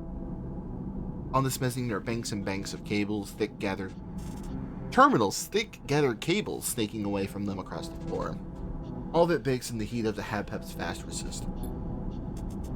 All those cables within your eyes, they lead to a cylindrical column coming down from the apex of the chamber. It is corroded and bent a little, with very few of its thousands of lights still flickering. In its decayed state, you know immediately this is the mainframe. Still yearning towards it, one you know comes from Overseer, but as you look around for a connection point, all you see are burnout cables, rusted sockets, and broken terminals. The flow of warmth makes you feel woozy. You need to work quickly to bring this back online before the current flowing through this place bakes you into the metal of its walls. Bad. The location. We're in the core now, baby. I was gonna say this would be something that you're good at, but I honestly don't want to fucking risk it. So let's go back to the rig and sleep. Because that's maybe a little scary. Now these are good dice to fucking work with. Holy.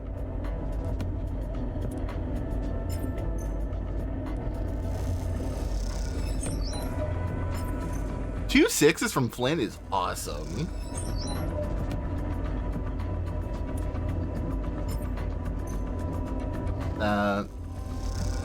Is 4. And I think we're done. Palm of the mainframe pulses with fractured lights.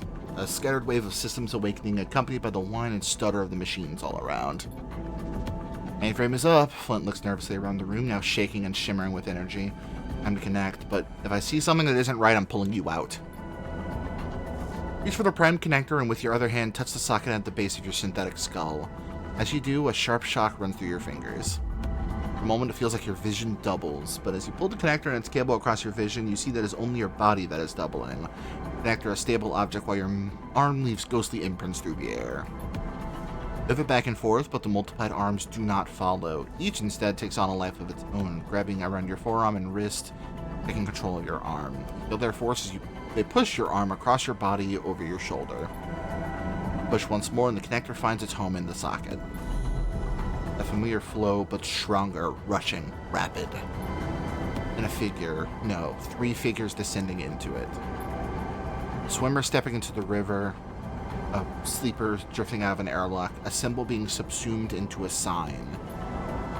And you, little more than a witness, a marionette, its arms outstretched, mapped hand to hand, leg to leg to another.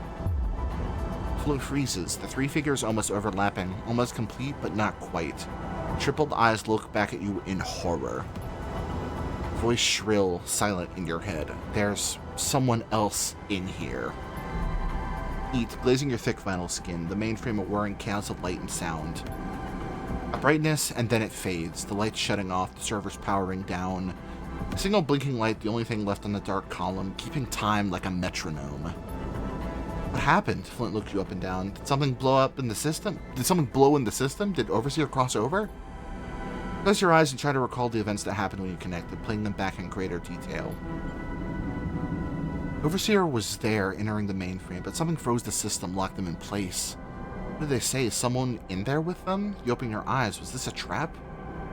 It's fucking Lane, I bet. As you speak, a fizzing static fills one ear. You flinch thinking of some new invasion of your system, but then you hear Seraphim through the haze. Sleeper, come now. Waiting. The rig. It's no use. You'll have to ascend to find out what's going on topside. Look at the mainframe with a single blinking light still keeping time. Looks like Overseer will have to wait. Buddy, I'm sorry. Trapped in the mainframe, Overseer is still the key to all this. You hope you can get the protocol out, but you need to hear what Seraphim has to say first. Make your way out of the core, ascending back through layers of the Hat-Pep, back into the docks. They're waiting inside. Come on. Cross into the ship in silence and find Carmon in the cockpit, looking out at Darkseid as it sprawls across the stars. Sleeper, sorry to pull you away, but you need to know what's coming. What's going on? This idiot blew my cover. You turn as Ankita enters the cockpit behind you and Seraphim. Merely crush cluck the fresh bandage sleeve around her right forearm. You did a pretty good job of that yourself, Carmon retorts. You see a twinkle in his eye that suggests this back and forth is a well-practiced part of their relationship. Perhaps, but you'll never know now, not if you intervene to rescue me. Her hand goes to her bandaged arm almost instinctively. Can someone explain what happened? I passed the data on Kita and she tried to broach it with Utsubo, but Lane was more paranoid than we expected. He was listening in. Either that or his lapdog Daichi ratted us out. She shakes her head. I would have put him down if he hadn't gotten the jump on me. Either way, Carmon cuts back in calmly. I had to pull Ankita out. Carmon turns back to look over Darkseid. Information did get through, though, and now Utsubo is in crisis as its members side with or against Lane. Meanwhile, Daichi is hunting us, which means we need to be careful. That's why I called you in. Seraphim puts a hand on your shoulder. You need to watch your back. Indeed. But how about the mainframe? Have you been successful? No. In the events of this cycle, the mainframe booting up, the successful connection, and then Overseeing being locked inside, frozen by some other force. Mentioned their warning. There's someone else in here. Carmon nods thoughtfully. Unfortunately, we need that mainframe more than ever. Ankita out of Utsubo, we have to get the word out. Carmon's right. Utsubo will be distracted by these revelations, but it won't last. How further proof they'll all line up behind Lane in time. Give the free Overseer, baby. Need the mainframe. Overseer is just our access tool. Protocol is being locked in by some counter-protocol or agent, and I wouldn't be surprised if it can be traced back to Utsubo. He looks at Carmine. I know the locations of a few of the Utsubo network nodes. We should hit them first. No, we need to stay under the radar. Sleeper and their crew will investigate the nodes quietly. You and I will run interference. Keep Utsubo away from these locations as best we can. Is that safe? For us? She taps a finger on her chest. We've done this before. It'll be nostalgic. Think of the feeling of stasis you felt when Overseer was trapped, and the power required to halt the flow of a mainframe as vast and ingrown as the HabPep one. Must be an Utsubo hacker? You doubt it. So you have a plan. That we do, and we'll need you to keep running comms with me. Sleeper on Kita will give you the location to dig into, but keep it quiet. Aichi's out there, and he isn't as easily avoided as some low-ranking enforcer. He slept on top of a couple crates of supplies you hadn't mentioned before, or hadn't noticed before. Consider these a parting gift from my tenure at Utsubo. Swiped them from a gang storehouse. Thought you might need a resupply. Alright. Keep quiet and keep in touch. We can still pull this off. That just refilled our shit, huh? Daichi stress, a blade in the dark, huh? A blade in the dark, you say? Subtle. Subtle. Hi! Hey, Broxy. We're in, fucking endgame territory, I believe. So, beware. Scary.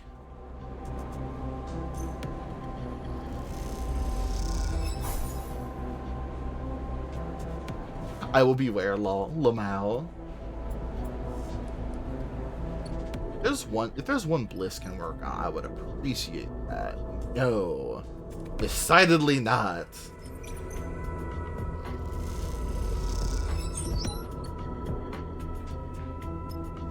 Just the 3, or is it just the 2 of these? No, there's 3, okay.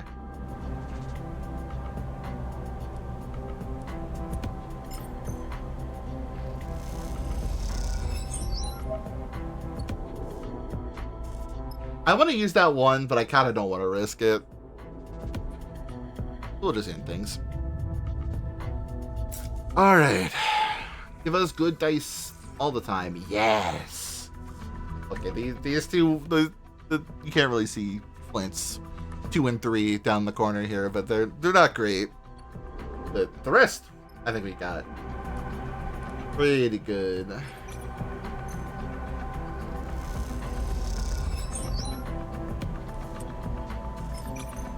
I have node 1 already done, baby.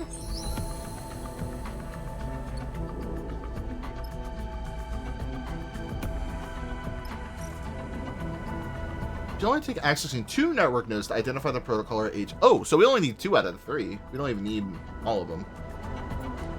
Then hell yeah.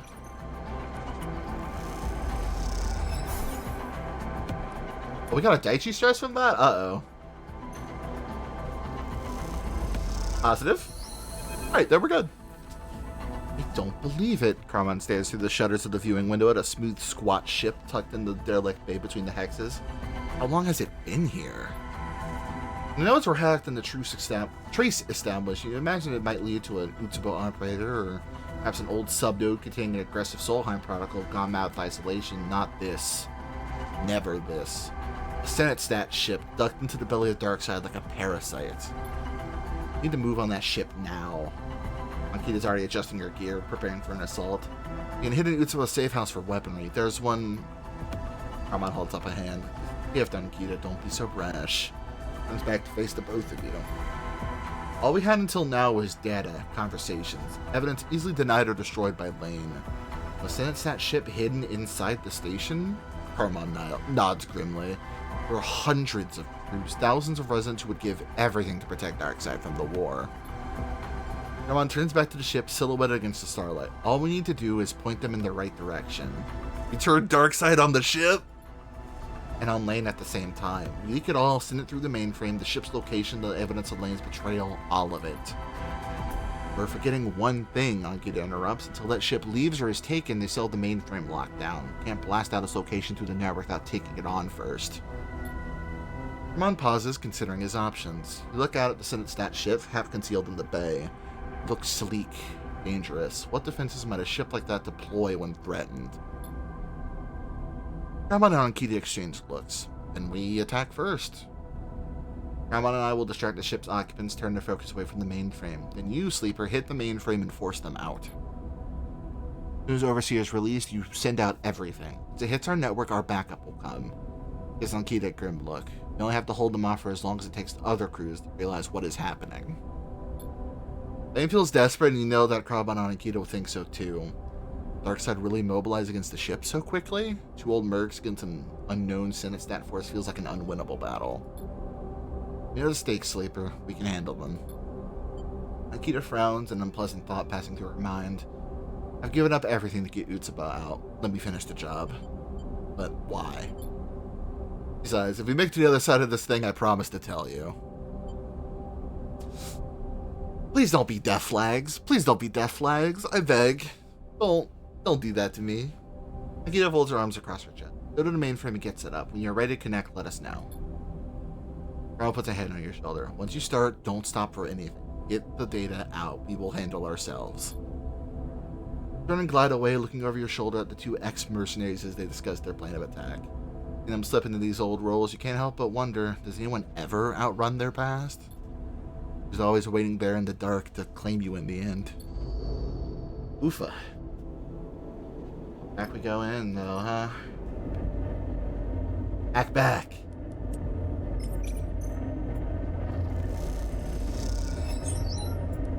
Act back. Can we get this done today, actually? This is a positive that we did it. Yes! The heat inside the Hab-Pep core is intense as you stare at the column of the mainframe. It's one blinking light still keeping time. Everything is prepared. Bliss looks at you, their hair stuck to their forehead with sweat. They should let Carmine know. Glance on Ankita's thumbnail drive, now slotted in the main terminal, containing a data packet with everything you need to unseat Lane and reveal the Senate stat ship. You hope it will be enough. Hold the thing into your earpiece and let Seraphim know to relay the message through to Carmine. Alright, I'll tell them. A long pause. Be safe, Sleeper. Get this done and come back. I will. Good luck, friend. Thumbs click off as Seraphim switches to Carmine's channel. You wait, imagining the conversation. First words activating the plan. You wait long enough for Carmine and Ankita to nod to each other. Long enough for them to drop down through the bays in silence, to check the weapons they stole from Utsubo, to take their positions, and then make their move. Grab the connector and hold it behind your head close to your access port. You silently count to 3, and then connect. At first, nothing has changed. You drop into a state of stasis, a small dark space with no cracks. Mainframe is locked down, shut off, squeezed inside the grip of some clenched fist. You see it, a trickle of light, a flicker of threads. Overseer flows into the space and the torrent begins to run. Rushing gray pulse of data, the connective threads, the jewel of the mainframe. They grow inside the space, and the space, in turn, grows. I see you there, Sleeper. Overseer separates and reforms within the expanding, standing landscape. Who is this other? An obstruction? Overseer's 3 heads nod. Then we will clear the path. Overseer explodes. Awesome. Great. The points and lines of light that described its human forms separate and multiply constellations bursting outward like a tree of stars. Overseer becomes plural. Oh, I'm so proud of them. As they do, the darkness is pushed back and the extent of the mainframe is revealed. There's a stack of jeweled surfaces, each revealing more facets as the angle changes. From these facets, threads project, cutting out across Darkseid paths that stretch the length of the entire station. Their arrangement is an invitation. You accept their invitation, sending yourself skimming through lines of light, seeing how the station connects and hums with the flow of data. You see the highest tower, the lowest hex, and then the origin of the dark. A squiggle of black wrestles around a single point, the Senate stat ship, now a battleground. You see flashes and flickers as Overseer dances around it, cuts at it. Looking around, you see Overseer is everywhere now. Multiplied into 1,000 forms, reunited with a system designed to serve them, they dissolve into it.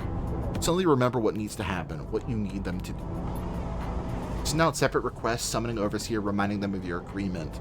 Take the bright polygon of the data packet and present it like an offering to Overseer, who is diffuse, crackling all around you, euphoric in their reconstitution as a functional protocol. Receive no response. There's nothing more than a whisper snatched away on the flow of data rushing by. And you hear the static in your earpiece, Seraphine's desperate cry for a response. You see a bright point, suddenly close, inside the core with you, a broadcast going out from it like the beam from a lighthouse. Reach and pull on the connector just to clear the brightness from your eyes, just to block the broadcast. Oh, son of a bitch! I found you. Lane floats in the mainframe, sweat across his brow, his eyes steely cold. I've finally found you. Bliss comes out of the dark with force and ferocity, striking at Lane, wrestling him away. You freeze, watching Lane fight back. Hearing Seraphine's voice simmering in your earpiece, passing on Carmon's desperate request for aid. Oh, fuck me. Ugh.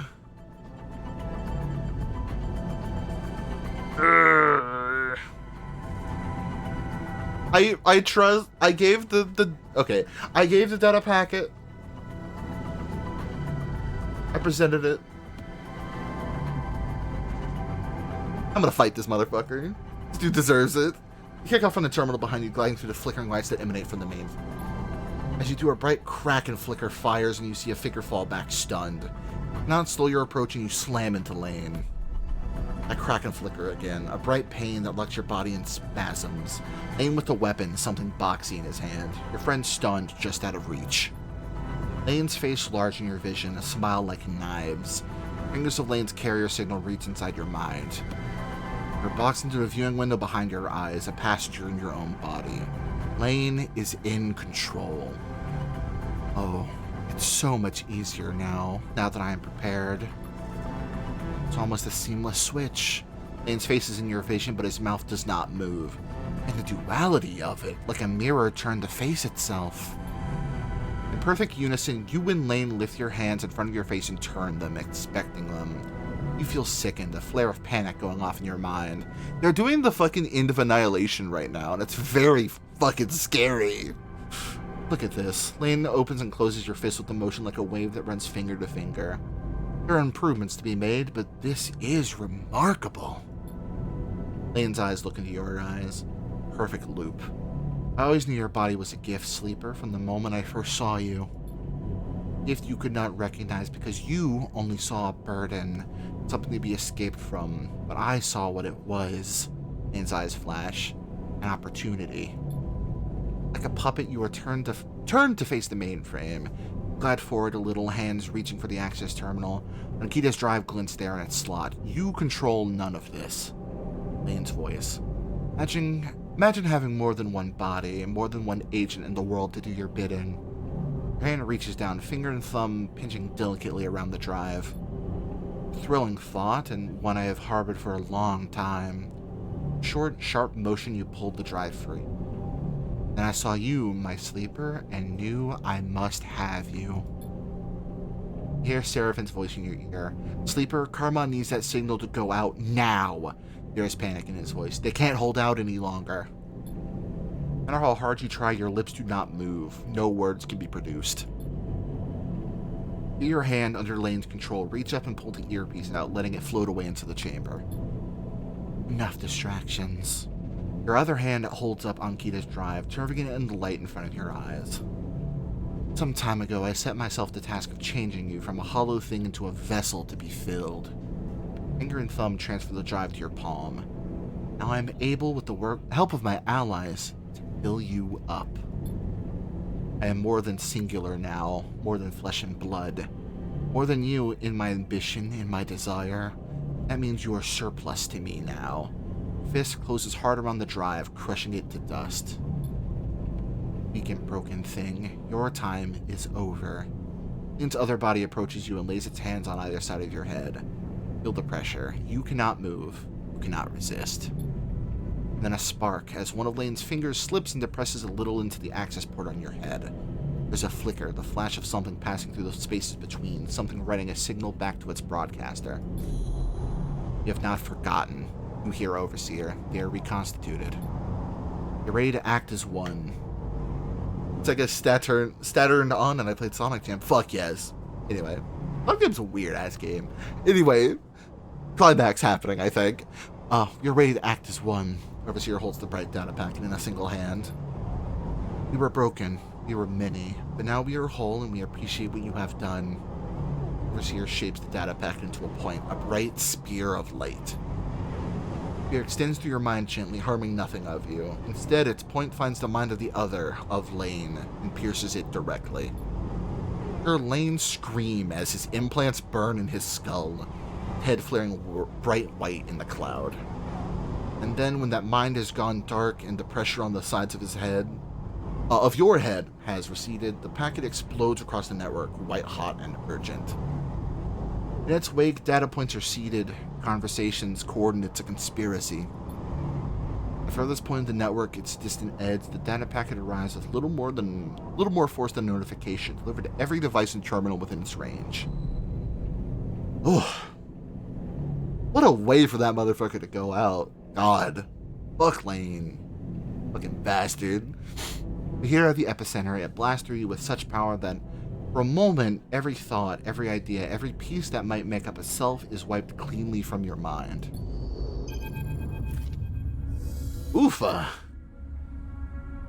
It takes a long time to put a person back together. Long time in the dark, picking up fragments of what was once whole. Like waking from sleep, you can never be sure what piece might have gone missing in the reconstruction. It might have been lost. You continue anyway, through hazy cycles of faces and distant voices. This is, after all, not the first time you've had to remake yourself, and you imagine it will not be the last. You're up. Seraphin finds you looking out the lone window in the rig's berths, a slit that stares out across the shattered edge of Darkside. How long was I out? Seraphin gives you a half grin. Best not to think about it. He looks away for a second. Long enough. Suddenly, Seraphin crosses the bunks and embraces you. He squeezes you once and then backs off, hands on both your shoulders. Good to see you up, as always. He smiles. Come on, we need to go find Bliss. Seraphin leads you out of the bunks, through the ship, and down the docking tunnel onto Darkside. Considering none of us are seemingly dead, at least, I think that means we did it. I think we did what we needed to. As a guide through the docks, he recounts what's been happening over these past cycles. You aren't the only one to take a beating. Squeezing through a path of cargo porters carrying crates.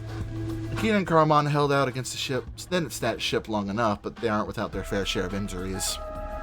They're back on their feet now, though, working together. They managed to quiet down some of the remnants of Utsubo, stop the factional infighting. They're clearing out one of the Utsubo safe houses over in the Rise. I'm sure they could use the help if you need something to do. Marco has come to the station too. He wanted to help with the cleanup after Utsubo fell. He's working with Angita. I should go see him, but Seraphin sighs. He hasn't quite accepted Marco's reappearance. You aren't sure how you'd react to seeing him again either. Oh, and Carmon isn't sticking around. He's already left for Oliveira. Seraphin pauses for a second, a memory of that place coming back to him. Watch him shake the thought away. Junie, meanwhile, is still digging into all that data she's pulled from the bunker. She's down in the Hapep Horror motorcycles trying to make sense of it. Anyway, you'll soon catch up on everything. He smells sympathetically, but there's something behind his look. You can't quite place it. The two continue on in silence, drifting into the depths of Darkside. Good friends, side by side. Seraphin leads you down to a passage line with bright screens and Export's the only drive we have left, huh? Look. Seraphin leads you down to a passage line with bright screens and signs, sound and light blasting out of the shop fronts on either side. You know this place, Flicker Row. Also, your reading voice is very lovely, by the way. Thank you. I always worry that I'm like reading too fast or not, you know. So I'm glad it's enjoyable and nice to listen to. He stops outside a familiar door, the shop you woke up in all those cycles ago. He gives the door a few quick raps with his knuckles. You wait. Hey, Sleeper, he shoots you a glance. When you're ready, we should talk about the future, what comes next and all that. Whatever you like. Thanks, I'll let you know. Seraphin looks away. Sleeper! Bliss opens the door and immediately jumps to hug you. They let go sheepishly and look between you and Seraphim. First day up, I thought you'd both be celebrating your feeling? Freedom. I can fall asleep to your voice, TBH. Oh. Don't want to overdo it. Seraphim shakes his head. Plus, there's more important stuff to talk about. His eyes shoot into the shop beyond. Bliss's voice drops. Sure, Seraphim? They just got up. Can it wait a cycle? Seraphim looks at you. You should know, Bliss. It's important. Nod hesitantly and then back into the shop, letting you come inside. Little has changed since you were last there. The stacks of servers, the refurbished hardware secured in roof and wall netting, the connectors, including the one that facilitated your reboot. Bliss and Seraphim follow behind quietly, but the atmosphere is immediately ominous. Keep an eye on you these past cycles. Bliss hooks their legs onto a stool by a counter, making sure you were stable. Your frame, I'm sure you know, has been through a lot, and when Overseer pushed Lane out, well, things got more complicated. Although changes Lane made to your system, he did it through your stabilizer. Laced it with proteins meant to alter your frame's basic function to accept other emulations, other minds, to open you to remote access. Overseer did correct some of that, or at least wiped it from your system, but the stress involved and the damage from your last partial reboot? Let's fall silent, unable to answer their own questions. You need to finish the reboot, Sleeper, the one Lane interrupted. Oh, I completely didn't even think that was a fucking option. Seraphim can always be relied on to tell you things straight. Not immediately, Bliss cuts in, but at some point soon. I'm not quite ready, but now that you're up, I'll get to work. Dangerous? Bliss takes a deep breath. Look, I'll be honest, Sleeper. I know we need to finish the reboot. Lane interrupted. I'm sure of it, but the effects? Shake their head. Your frame was complex to begin with, but after everything, the reaction could be bad. Talk more about it when I have the stop suddenly, their eyes shooting to the door. It's gonna be fucking Akita. Oh, Flint! Hey, bud. Sorry, am I... Flint floats in the doorway. They look at you wide-eyed. You're up! Smile across their face, though it quickly fades. Good to see you, really good. How are you doing, Flint? Good. They glance at Bliss, smiling. Mostly thanks to Bliss, they've been taking care of me. Bliss smiles back. Aww! That's so sweet! Flint has become my patient, too. Bliss clasps their hands nervously together. We need to acquire some stabilizer from Lane's stores, which has helped, but we don't have much of a supply. This is going to reboot me like you were. I won't need stabilizer anymore. Oh, man. Look at Bliss. Flint knows the risk. But they have asked for the procedure. They give Flint a warning look. Still, they shouldn't underestimate the danger. Bliss looks at Flint. Sleeper also need the reboot, but they don't have a choice in the matter. It is essential. Flint goes quiet. Bliss and Seraphim look nervously at you to see your reaction to all of this. You look like a spotlight. You look like a spotlight is being shown in your face. All you want is some time alone to think. We should do it together, Flint squeaks quietly. Whatever we risk it together. I owe you that and more. We gotta. Me and Flint, buddy. Let's pick this up again in the future. Bliss tries to calm the tension. Still need many cycles to prepare, especially if I'm to reboot you both simultaneously. It'll be your choice, Sleeper. You decide when. But without this, you will soon begin a decline. I'm sorry for that. Head spins. Seraphim slaps a button to open the door. Come on, Sleeper. Let's get some air. Well, I'm outside, but when you get there, all you can think is that you can't breathe. You don't need to breathe. We have a claustrophobia passes over you. You're in control of this, Sleeper. Seraphim stares at the lights and signs of Flicker Row, looping endlessly. You put what you need in order, and I'll be right there with you. I got Bliss to teach me a little about the repairs they've been doing for you. I know it's getting worse, but I'll do my best to keep you running. Let me know when you want to leave, and I will fly you out of this place faster than you can believe, and we can go wherever you need. There's time for us yet. You never need to thank me, Sleeper. Just look after yourself. I was also thinking, I got a message from Oliveira. They're still getting the place together, but with Paramount heading back, the colony is starting a new chapter. Maybe we should head out there at some point, lend a hand? Just a thought. Anyway, just give the word. We're all glad you're back. Vernon drifts away, leaving you among the cycling colors and cacophonous sounds of Flicker. Close your eyes and let them wash over you like. There in the dark of your mind, you search for Overseer, but the protocol does not appear. You wonder if, in that final moment, Overseer might have destroyed themselves to end. Then you feel it flickering nearby, a signal in the dark. Open your eyes and see something pass through the screen's flicker row, a shadow in all the brightness. Overseer still be here in the ancient networks of the Habpep?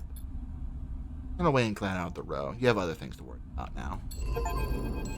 Jesus, fuck. Everything's popping at once now. My god.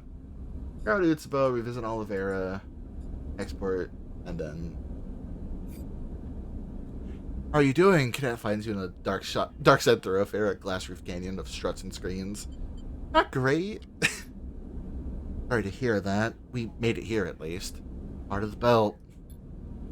You really look at the glass roof. Walls are built from scaffold and shipping containers, hull plates, and Solheim Hab unit. People glide across the open space units and shops and everywhere screens flicker and glare without sense and reason. Feel the heat, the power that flows through this place, collected by the vast solar cells that form the city's foundations. Hard is the right word. This place is a center of circulation, toned, muscle tough, and running to a beat. Turn to Cadet and can see it in her eyes. She loves being here. I've been thinking of how good it would feel to run my air bike down this street. The city has the couriers, right? Really, it's already got some?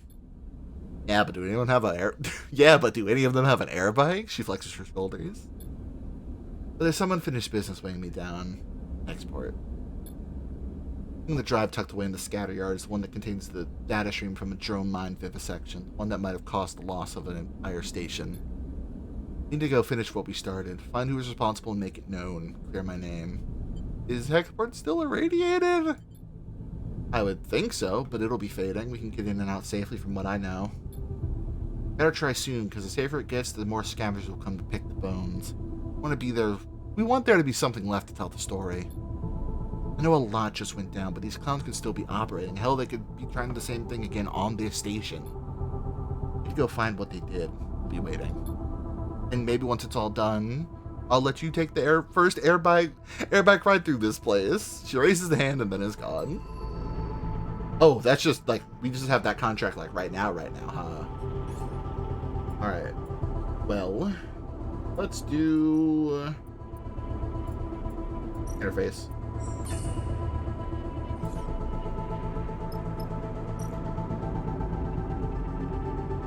Genie's doing shit. Scrapper market. Oh my god, we can process raw scrap. Let's go.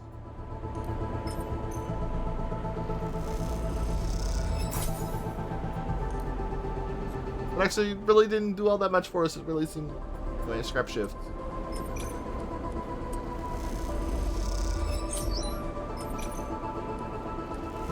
Give me the money.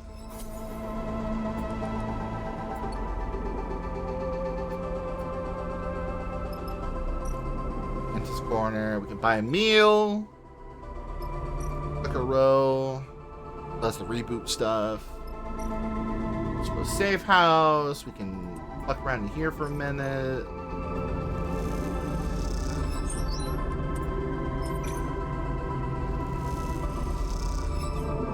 Fuck.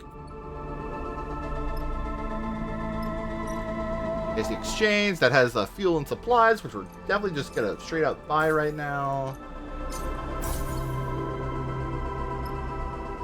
I can't believe there's like still technically a full ass area to explore in this still. But yeah, I think we're this fucking export shit. So we have to bring Cadet.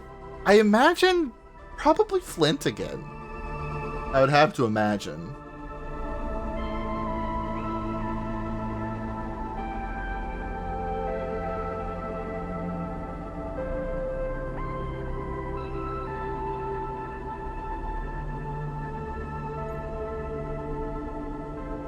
Actually, I'll know.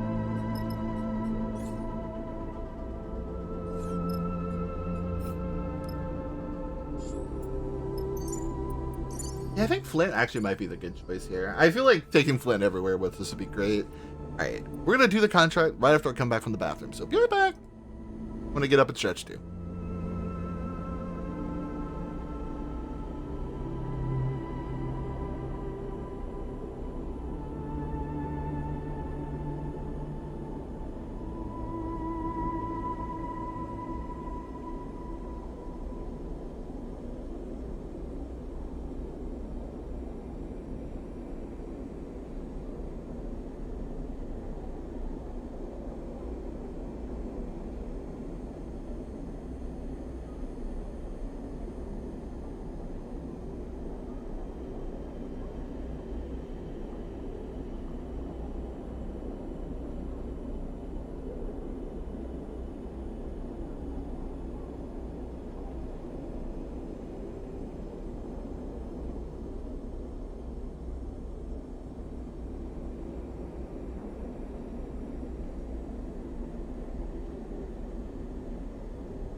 Hello again.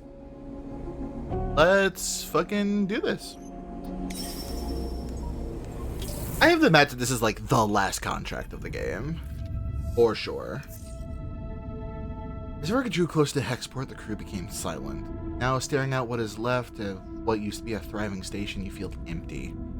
Full extent of the damage is impossible to ignore. Rim, Seraphim shakes his head. It doesn't feel like we were here that long ago, and now this is what's left. With the clouds of scattered debris, the layers of the station torn open to the void. As a reminder of how close the war and the unseen atrocities of the inner system are to shifting into the belt. I don't like digging around in a place like this. Let's be quick about it. Need to know what happened. In this place, I'm not sure that's going to be possible. Look at the gutted station. It's hard to know where you might start among all that debris. As the airlock to suit up and get ready. Ready for this? Cadet catches up with you in the passageway. This place is already giving me the creeps. I'm ready. If there are ants to be found, we'll find them. Keep your eyes on the shadows. Flint is getting suited up by the airlock.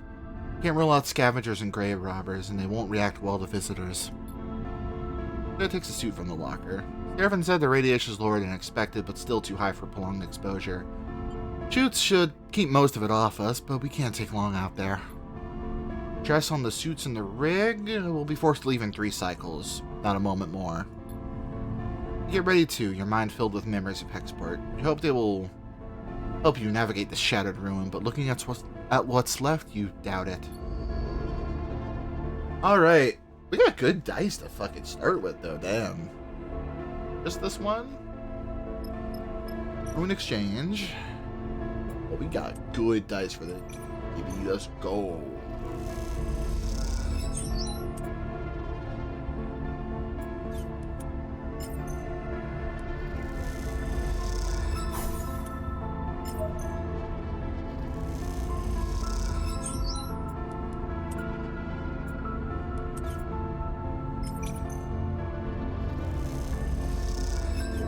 No, come on.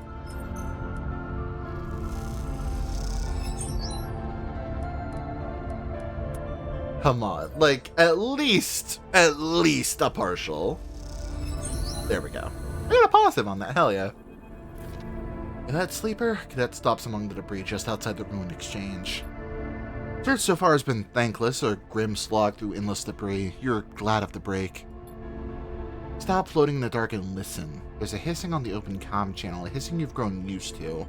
Now you listen to it again, though, you notice something else in the noise. Something different to it now, a texture, a modulation of tone. What's that?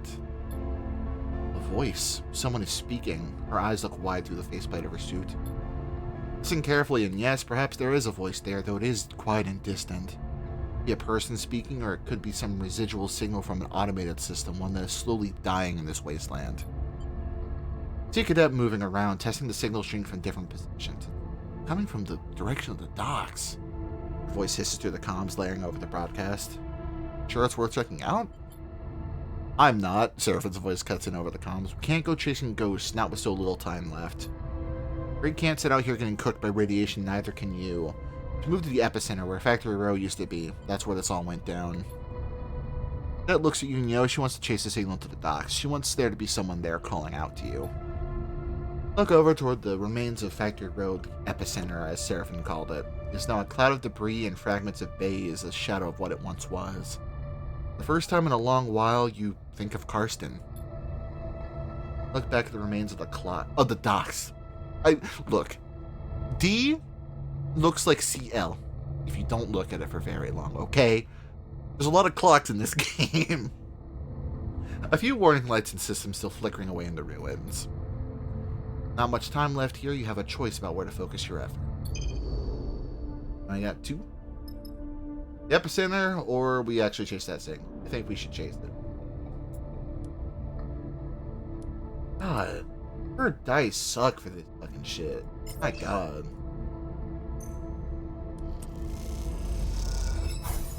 Actually, it helped, though. Get another positive. I would love that. Damn. Alright, well, day 1 over.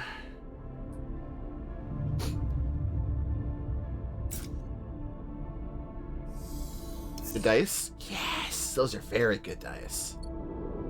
Hell yes.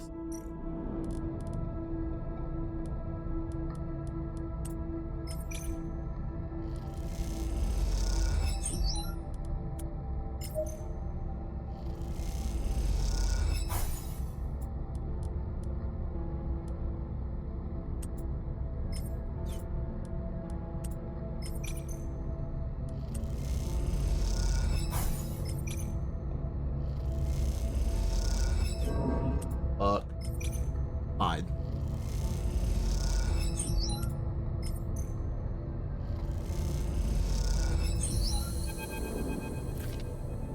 Urgent. The broadcast echoes through your comms. Retrieval required. Conway Network agents, please respond. Well, beside Cadet, the two of you shocked to silence by the sight in front of you. Both of you have traced the ghost signal deep into the docks, all the time wondering if it might be the voice of a survivor, but not prepared yourself for this. In the corner of the docks, there's a nest of machines, a gathering of drones and motorized sleds, crane systems, and docking clamps. A nest for the drone mind. Whoa! Stop, please. The voice shimmers with distortion, relayed on the same carrier signal as the ghost broadcast. You wish to be recovered. You don't know the mechanics of what you're looking at, but you understand it. The drone mind fled here, but how? Change the look with Cadet, and she seems unsure of what to do. Switch your comms channel to the broadcast signal. Won't hurt you. Recovery requested. Drone mind's voice trembles with glitches.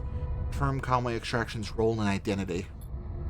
I wonder what this mind knows. Is it just an interface designed to speak between humans and drones with the recognizable cadence of intelligent speech, or is it a thinking machine? Your click as Cadet switches to a private channel. This thing is a weapon. Her voice is flat, unemotional. Should be careful what we say here. Confirm Conway Extraction's role and identity. Please. Apply to the drone. Pick up a designation that sounds plausible. Cadet turns to you and raises an eyebrow. Confirming with central control. The nest shudders. Confirmation impossible. Connection severed. Retrying. Look, it's hardwired to the station. You look where she is nodding and see a single thick power cable snaking from an industrial wall outlet. The nest is clustered around the other end, huddling close to the fading power supply of the station like it's the dying embers of a fire. Urgent. Retrieval required. Conway Network agents, please respond. Cadet moves forward a little. I order you to deliver a report on your current status. This is direct report from Conway Control. She turns back to you and shrugs. It's worth a shot. Confirmation impossible. Connection severed. Nest fades and flickers back to life. Temporary bypass activated. Cognitive function, minimal. Power supply, minimal. Hardware, suboptimal configuration. No drone units connected. I am alone. Egyptian communication registers between normal and human. It's unsettling. Load center compromised. Data extracted by third party. Self-destruct disabled. Purge protocol disabled. Parts of the nest fall away. The power draining faster as the drone mind attempts to draw more from the station. Please, the drone mind asks nonsensically. Please stop. Destroy this station? Cadet moves close now, bearing down the nest. Little more than a pile of broken machines, cowering in a corner as the power fades. Self-destruct attempted. Process failed. Hardware purge attempted. Process failed. Self-preservation protocol activated. Propagated through the station network. Station failed. Visual failure imminent. Please stop. The machine in the nest begins to go dark. Please stop. Please stop. That turns back to face you. It didn't do this. It tried, though. Tried to destroy itself and take the station with it. I was about to look at the failing mind. Hiding in machines it was not built to inhabit. Escaped into the network and ended up here. It isn't responsible. Once or enough, that's enough. It reaches over and rips the power cable from the wall, leaving it floating. The nest shuts off, the broadcast cable going silent. Bay goes dark. What was left of the drone mind, whatever protocol or data escaped into the machines in their network, is gone now. No hardware left to hold it. Come on. That glides out of the room, leaving you among the dead machines. Fucking hell. That was a lot. Good lord. Alright, let's navigate some fucking debris.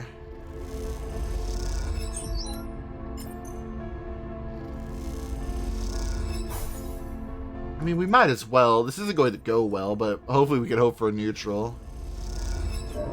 Nope. Alright, one more day, and we can get this last one done, I think.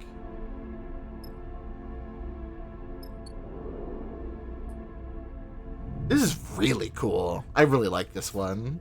This is a cool contract. Feel it the moment you awake. Flicker at the edge of your perception, a sensation beyond your body. Blinking, a tugging, and then numbness as something shuts off within you. Next instant, the feeling of something not being right within you spiking your... No pain comes. Feel no further shifts, and as time stretches out, you settle again. You calm yourself. You know immediately that this is what bliss was referring to. Your frames decline, the one the reboot should reverse. Flex a little, feel your body, try to ground yourself in it. It will not collapse this cycle, but something has changed. It's how it will be until the reboot. You hope you have long enough to finish what you must. Begin the cycle slowly, holding the pieces of yourself together. Try not to let your thoughts wander to darker things and fix your eyes on the tasks ahead. Belt drifts past the window, following a flow of its own, and collapsing, shifting in its own way. Ibelthade is drifting away, getting further from Helion's star. That one day it will drift out of the system altogether into interstellar space. Find a strange solace in that. Somehow knowing that entropy is the way of the universe makes your own decline palatable, at least for a little longer. What? Oh! You have gained a permanent glitch. A permanent glitch is represented in red on your glitch clock. It will not be expended when rolling a glitch dice. Now have a chance of rolling a glitch dice every cycle. This cannot be fixed. Oh, Jesus Christ. Okay. That's a great pop-up to get. Anyway, I think we're going to be done here in a minute.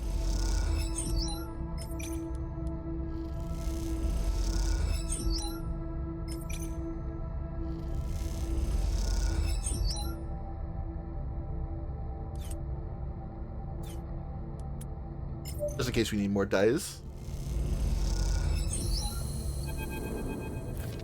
You fill in the pieces of what was once Factory Row. There's little way to see what these pieces once were, scattered and scorched as they are. Not assemble them back into that place in your mind, and the longer you have searched here, the more that this broken place has weakened your memory of what it once was whole. You've managed to put something together here, part of the story of Hexport's final moments. That story is told in the blast marks on the exterior plates, the patterns of debris, the materials and makeup of the station's remains.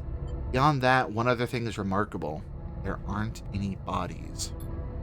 It seems that Hexport had some warning. The lack of docked ships, the lack of mass casualties, the explosion surely killed many. It all suggests a station that had time to react, to at least evacuate in part. Then there's the blast, an explosion that the evidence points to as coming from the outside of the station.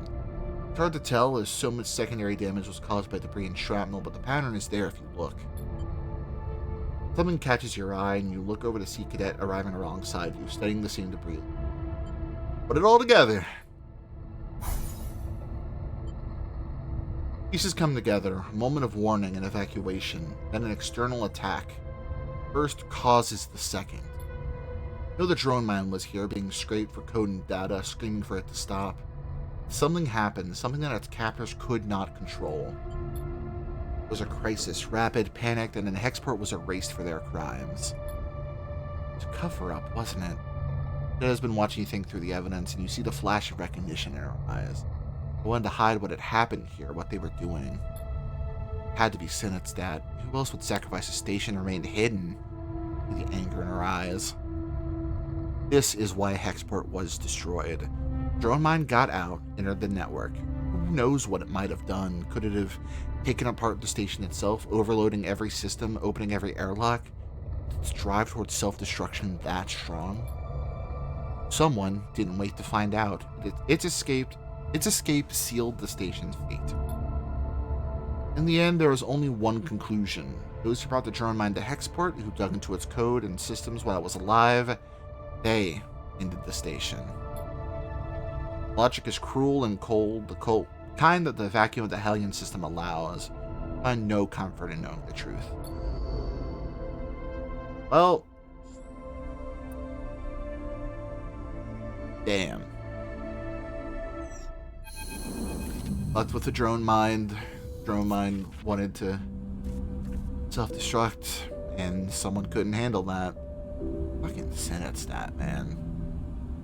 Judy knocks gently on the frame of the bird's doorway. Sleeper, can I show you something? There's an excitement in her eyes that makes it impossible to say no. Judy talks most of the way down to the HabPep facility, which is no short journey. It means to scale the data hidden within the station's mainframe, but also the issues with extracting it. When the HabPep was first built on, first expanded, when it became Darkside after the collapse, no one gave much thought to preserving the existing network architecture. It guides you through the substructure, picking a route through the maze of shuttered passages. They parasited their tech directly into the existing system, so now, thousands of cycles later, the two networks are totally enmeshed, dependent on each other. Judy takes a series of sudden turns, and you realize this is a very familiar route to her now. Messing with the Solheim network means messing with the systems that keep the city going. It leads you down a long corridor, one you recognize as leading directly to the core. We'll just let her explain. I don't want to be smart about it.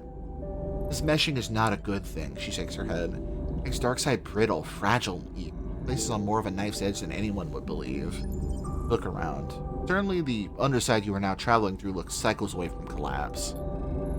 All the data we've been extracting that I've been archiving, it can help us here. It can help us clean up the HabPep systems and turn this place into an archive so that others could come to learn more about the ruins Solheim left us. What is in all this data? Anything you can imagine, everything from corporate message records to blueprints and maps. Too much for me to process or understand, but thanks to our visit to the bunker, I have a plan and something that will help me. Arrive at the doors to the mainframe and Junie suddenly stops. I spoke to Bliss. They told me... I'm sorry, Sleeper. I know you have a lot to deal with right now. It's a lot to process. If you ever want to talk... She trails off. Junie hits a button and the doors hiss open. Both glide into the mainframe, its columns studded with the blinking lights of active traffic. Got the idea from you, actually. Well, from you and Overseer. Junie glides over to the mainframe. Look at the mainframe, and you see now that it is surrounded by new terminals and wiring, some kind of external access network Junie has set up. I've had to beg, borrow, and steal to get this going, and now we have safe access into the network. It's low risk. Not quite finished, though. Recall the last time you were here. Lane, Overseer, the spiral white light, and then nothing. Wonder where Overseer is now, if they're anywhere at all. Remember how it felt being dissolved into the network, the vertiginous and possibility of life without a body. The moon flickers through the lights, a shimmer of movement like a fish beneath water. Sleeper, are you listening? I was saying I need more data to finish preparing. I know, we've already extracted so much, but there's often so little of it that's usable among the bit rot and corruption. Where from? Alien Gate is the place to get data. Apart from here, it's the biggest pre-collapse facility in the belt, and its hostile conditions means a lot of it's untouched. It's too much before your reboot, I get it. I just want to do something with everything we've managed to grab from the bunker and the wrecks. Pulled it from the dark, let's expose it to the light. Well, this is what I wanted to show you. Very impressive. It will be when it's finished, thank you. Heads back to the terminal, and before long she's fully engrossed. Imagine she barely even remembers you're here. New Junie. Start your ascent to the streets of Darkside. Thoughts of Overseer flickering. Fine. Oh my god, there's so much dialogue! Not much to celebrate on your return from the remains of Hexport, but you're glad to be back here all the same. Something surprising in that. Darkside is a haven, not a prison. Slowly occurring idea of this overgrown city as a home. Seen in Hexport, stability cannot be taken for granted, not anywhere in the belt. Darkside has a solidity in life that feels like it might endure. That catches up with you. You need to talk, but not here. I have something I want to show you. It leads you deep into the heart of Darkside through quiet corridors and bustling streets on paths you didn't know existed. As you glide after her, the station seems to grow in your mind, its possibilities multiplied by the route you pass through it. Just through here, that leads you through across a covered bridge, the view on either side, down Cavern's elite unit. It's close to the center of Darkside, the air is warm and the passages are quiet. Here, this is the place. It's a low and wide entrance to storage racks inside. Next door is a smaller unit with a window looking out the passage. Seems like a workshop. It's dusty and dark. You're keeping an eye on it. It's abandoned. You glide inside and slaps a wall pad. Lights flicker on, illuminating a constellation of dust. She floats in the glittering space. Looks promising? Yeah, I know it's a wreck, but it's a start. When we've been on Dark Side, I've been coming out here. I just happened across it, but I knew when I found it, I want to start again, Sleeper. This is where I'm going to make that start. We saw in Hexport what's left of it just confirmed it to me. We can't stop Senate's that as much as we can't stop the war. We have what? The drive, our suspicions? Since that is vast. How can we pin this to them even if we wanted to? I don't want to think about it anymore. I want to start again. I want to work, to ride my bike and courier packages till I fall into my bed at the end of the day with nothing left. And it picks up an old corroded tool from the racks. I want to build something here in spite of everything. The fact that they could kick it all away, because that's the point. Go on living without conceding, to go on building or trying to build something where we can find it. So I brought you here to understand, so you know why I'm letting this all go. I get it. You can do the same, you know? We don't have to beat ourselves senseless against the truth. My old life is gone. Clearing my name on the far spindle doesn't matter. Spindlejacks will have forgotten me, but this place doesn't know me at all. You know where the drive is, what it contains, you know what happened at Hexport. Take it from me, it's yours now. I can't carry this anymore. We should do this together.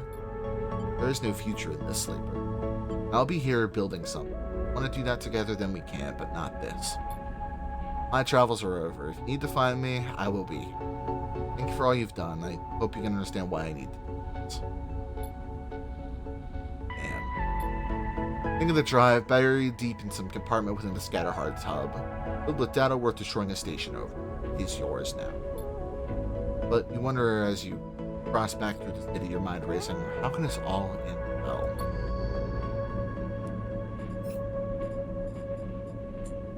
Oh, so we do have to deal with the drive. Oh, this is like a way more game than I thought there would be. I thought this was just gonna be like a little brief fucking epilogue section, but nah. That's getting set up there. Let's... I need that much Solheim data? Fuck me. Where's the damn safe house?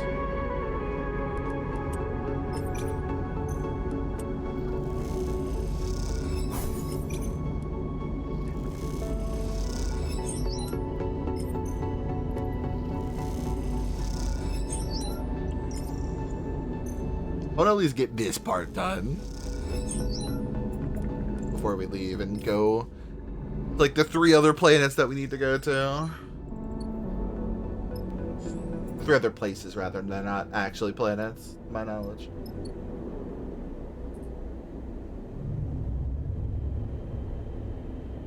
Okay. A fairly good.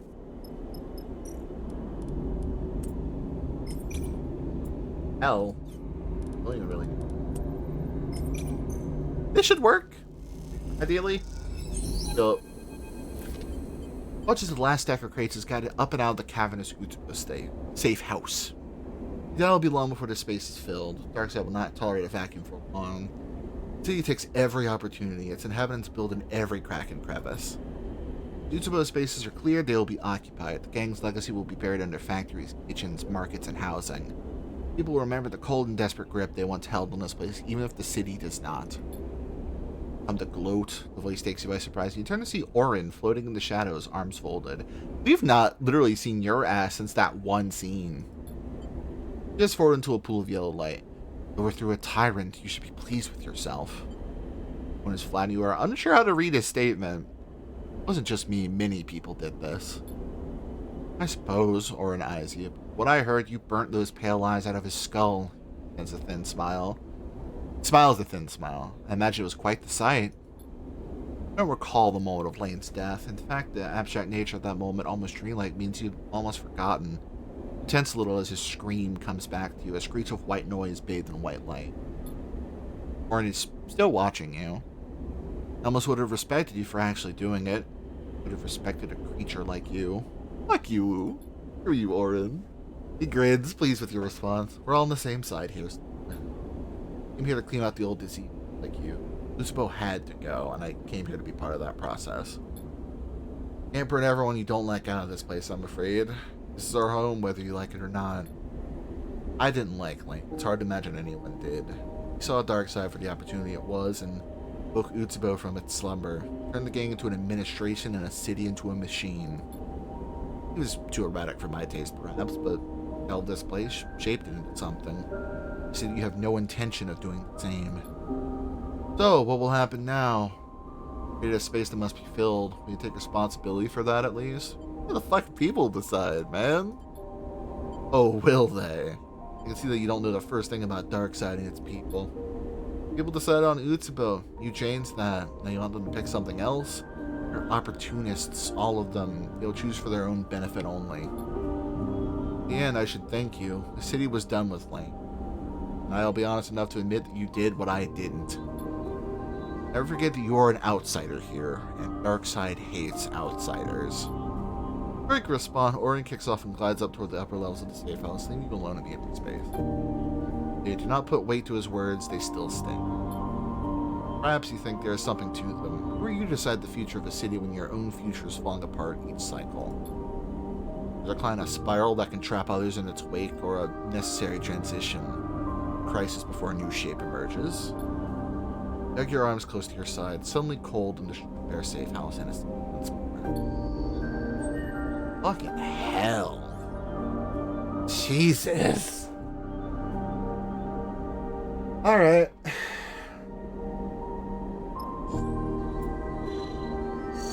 That part's done at least. We got one cycle. Couple cycles till Cadet opens their shit up. Where's the damn change? Need fuel. I think we need to go. Where are we at right now? The dark side. Where is Darkseid? Oh, because it doesn't show the actual. Let's go Scrapyard's Hollow. Right, because we have to go to fucking Horseman, don't we?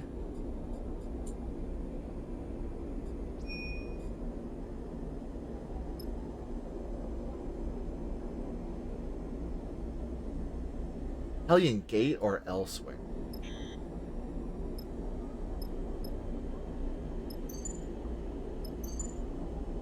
Let's go Scatteryards first.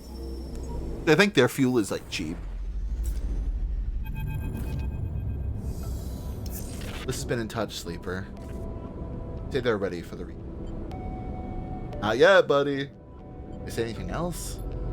You know, Bliss, they worry. How are you feeling? Rough. Griffin nods and doesn't answer. He needs to be thinking about it. I know the reboot needs to happen, and I know the risks. I can do all that. I also know what happened last time, and I don't want you to forget again, to lose all this. Everything we've done. You'll still have it all. I'll be alone with it. Not what I want. I'm not trying to scare you. I just needed to say that if the reboot doesn't go how we want, I'll miss you. I'll miss all of this. I will too. If you remember, Seraphim laughs shakily at his own joke. Seraphim turns back to his pal like whenever you're ready, we can go to Flicker Row, to Bliss. If you have things you want to wrap up first, I understand. I would too. Here. Take that with you when you go to Bliss. Good luck. Open your hand and see a familiar metal disc. A coin. Its engraving rubbed away to little more than vague shapes and signs. Tala gave it to me. Now it's yours. Can't run for this forever, alright? Done enough running anyway. Turns back to the console and returns to the diagnostics. Leave the cockpit and run a hand along the ribbed metal wall of the passage outside. Is it really possible yet you could forget all this? All these layers of memory, of experience? Perhaps you can put it off a little longer, take another tour around the belt, tie up loose ends, or perhaps you've had enough of that. Why try to escape the inevitable? I recall how it felt when you awoke after Lane interrupted the first reboot. Even that is fading into a hazy memory told by an unreliable narrator. Maybe this is just the next step then, one of thousands that put you here, and the first of the thousands more that will take you onward. Come out of your thoughts, still unsure. You're still aware the decision of when to take that step ultimately rests with you. Oh my god. The workshop of Cadet's Datascaper friend is just as the two of you left it. And with the cycles you and Cadet spinning here, pouring over that dark data, the strange fragments of the drone mine's protest seated among the cold code. And the drive where Cadet told you it would be, in a compartment under the padding of a bulk lined with thick shielding that makes its contents undetectable. As you pull the drive out, the metal cold on your hands, you have a sudden urge to smash the piece. This object which escaped the hexport when so many others didn't. Senetstat, and it was Senetstat, you are sure of that now. They had to cover up what they had done. They first made sure that this drive would get out, that it would pass to the far spindle, and then onward. Something went wrong, some miscommunication or mistake. All it was, a tiny slip, and it all fell apart. Now the drive is in your hands instead. Turn it over in your hands. You know the drive contains Conway access codes, control codes, and perhaps more besides. Data of great value, data that would win a war. You also know you're sick of thinking about it. Oh, shit. Smash it or take it.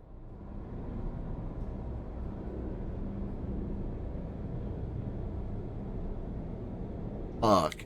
Frankly, nobody wins. Nobody wins either way. I think not letting this somehow make its way back in Senetstat or Conway hands, I think is probably the best option for everyone in the belt. TBH. Fuck this fucking thing. You throw the drive against the wall without a second thought. It shatters, the metal case spitting and the brittle solid-state storage inside crackling, and pieces bounce around the metal walls of the room, splitting again until you float in a cloud of shards. Pinpricks of pain where some of those shards graze your skin. Close up the workshop. Head back to the rig, and as you do, a weight lifts with each corridor function. As you board the transit shuttle that will take you to Marco's yard, back to the rig, you think of Hexport and what is left of that place. Never forget what happened to the station. You will not let it steer your career. Cadet refused to be sucked into that web of secrets, and now you refuse. There will be no account of Senestat's crimes. There will be no reckoning. There will be a life outside the future they want for the belt. You know it. Damn. Oofa. Alright. Another drive available. Let's get that shit into and do it. And we've got two more. Oh, actually, we'll have enough to get that last data point, I think. Data point? Fucking whatever. Okay. My question is, where do we get that data for Junie?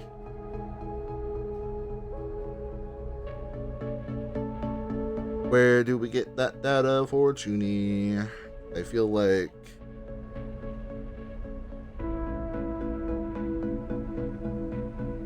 Okay, so it would be Hellion Gate, yeah. Hellion Gate is where they, Hellion Gate or elsewhere. I think it would definitely be fucking Hellion Gate.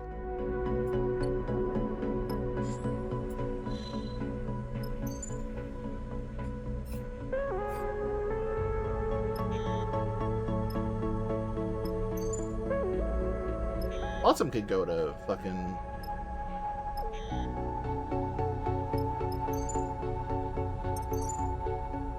I think it's like right there.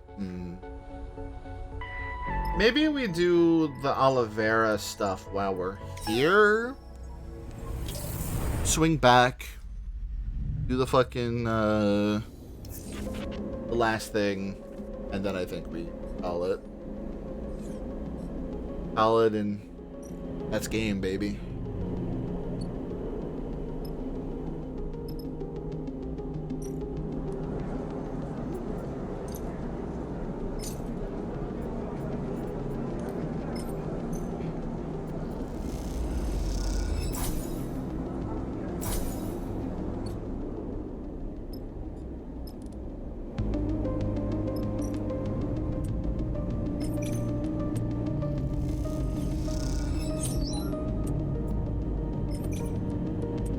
I probably shouldn't have sold that Solheim data, to be fair. I realize that now.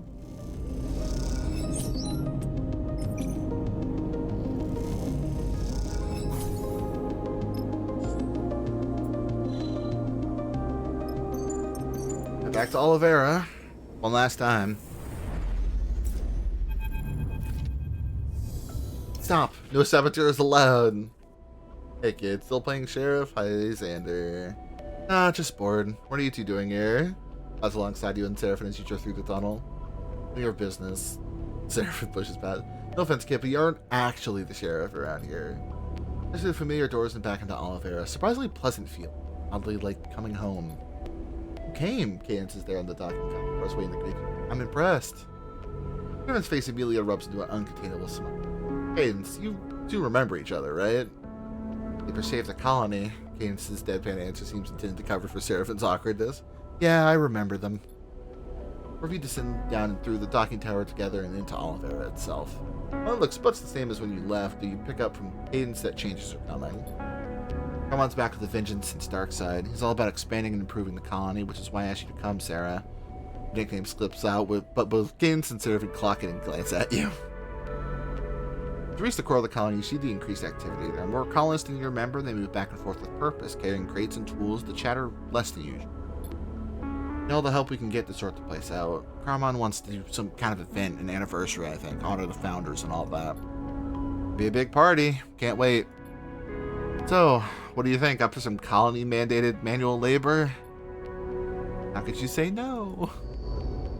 Yay, yippee!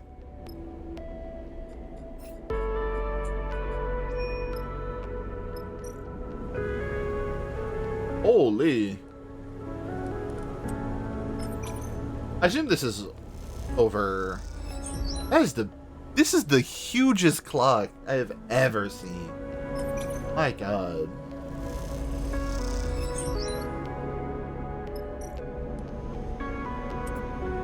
Okay, so it's connected over all three. Noted.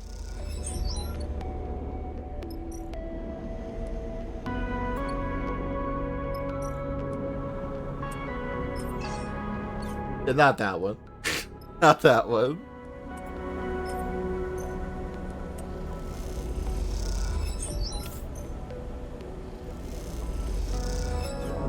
Boo.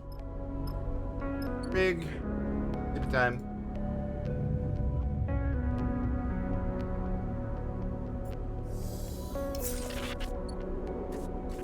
We're pretty good dice, I would say. We get all positives.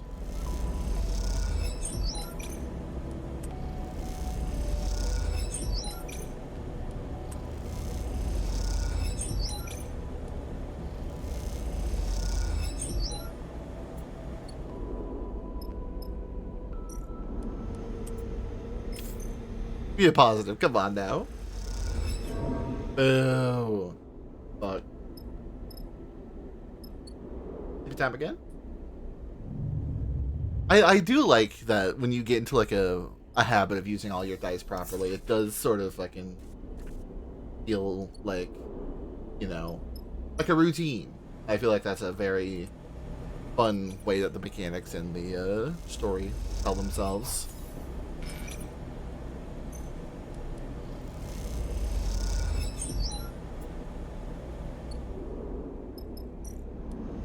Food.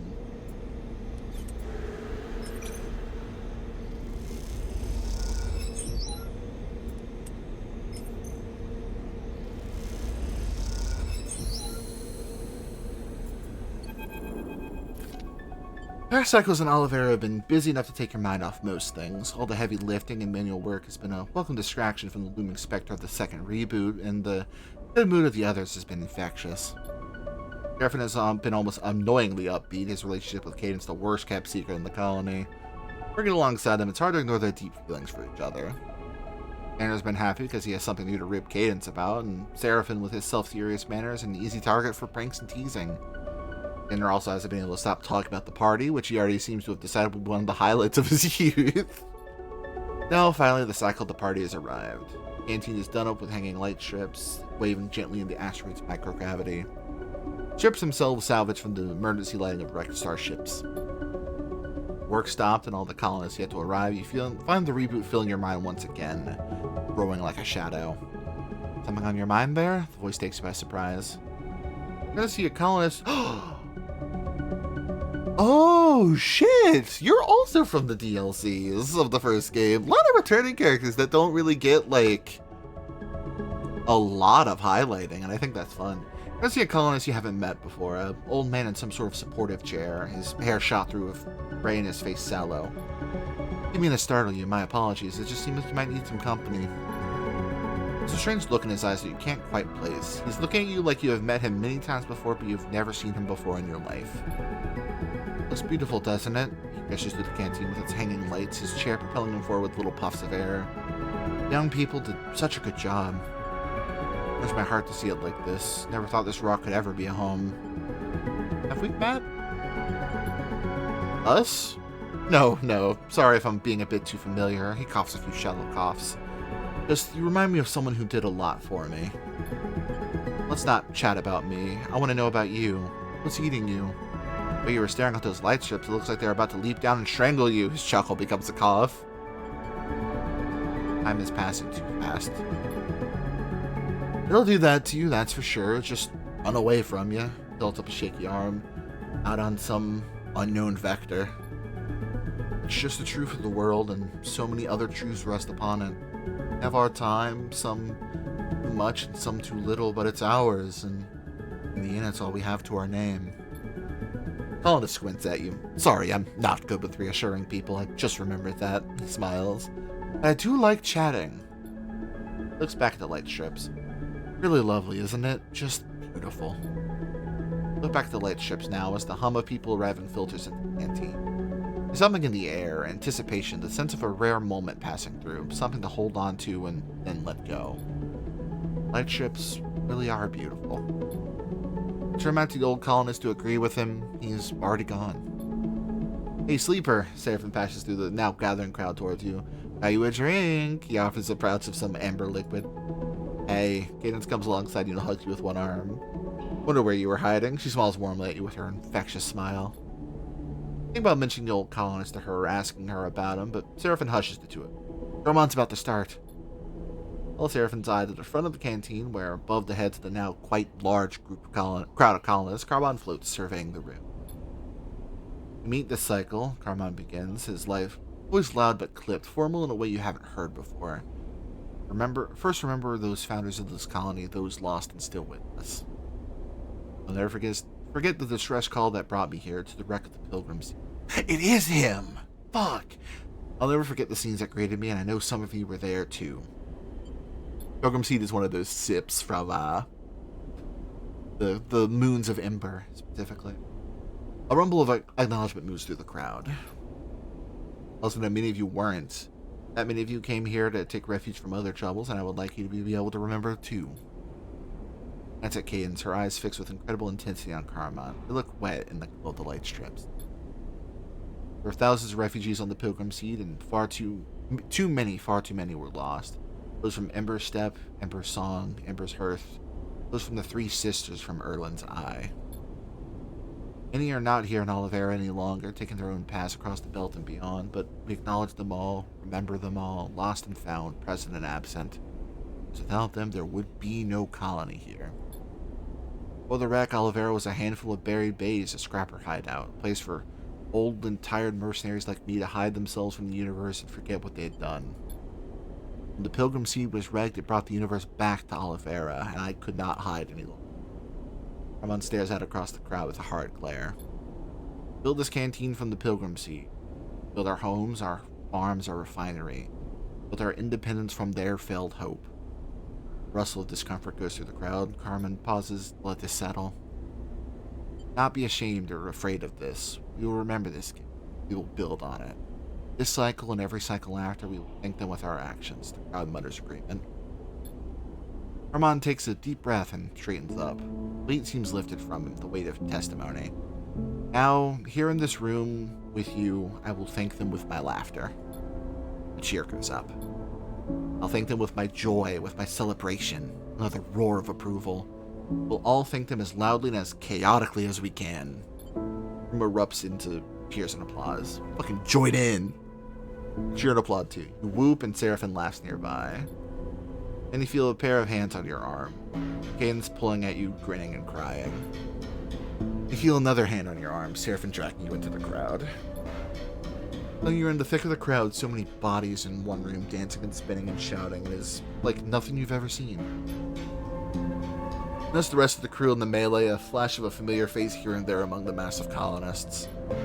Xander being thrown up in the air by a group of different kids of different ages, laughing madly as he bounces off the ceiling. Jesus Christ. The rest of this cycle, you think about nothing else but the joy of those around you. The joy it instills in you.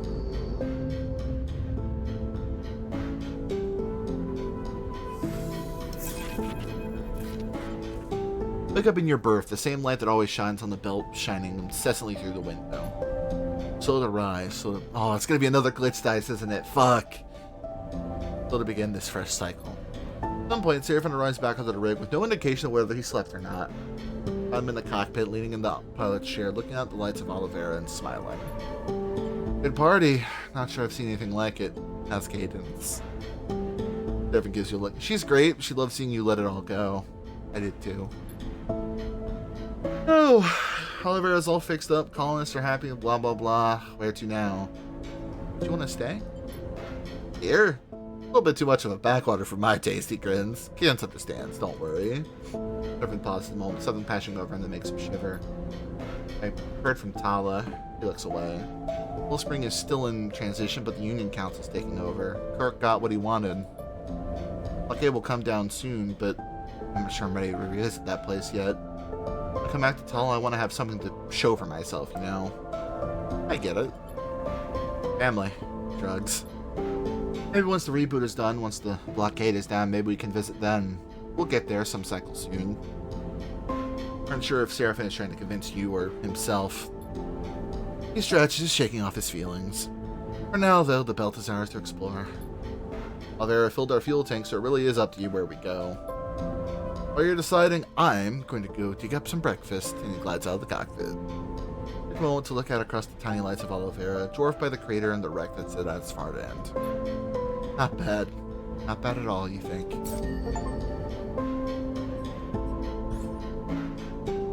Alright. Just got... Go build Junie's archive.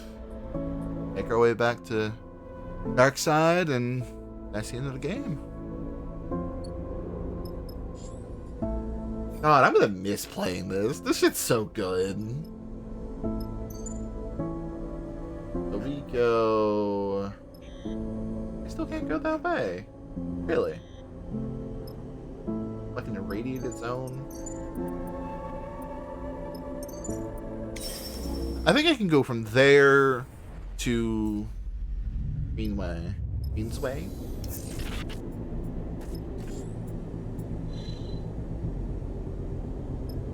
Greenbelt. And go from there to Hellion Gate, and then go back to Darkside afterward. Another flicker in the dark before waking, and a numbness that follows soon after. Wake slowly and stare out the flickering stars and the distant rocks at the belt. The thoughts of fear or panic wash over you. As like the soft dust of the belt disappearing into darkness. Find yourself once more, and as you do every morning, and as you will continue to do cycle after cycle until you can't. Wonder what part of you has changed, what system is failing.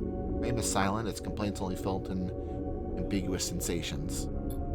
It just seemed random, unpredictable, and inevitable.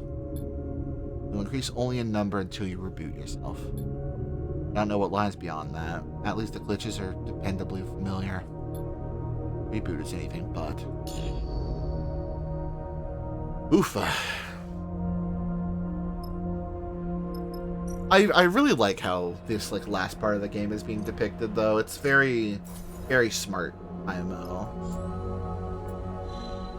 Another great example of the game,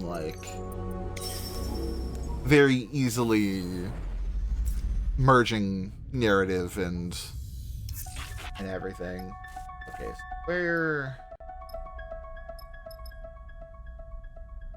Fucking data shit. Data scraping. Here we go.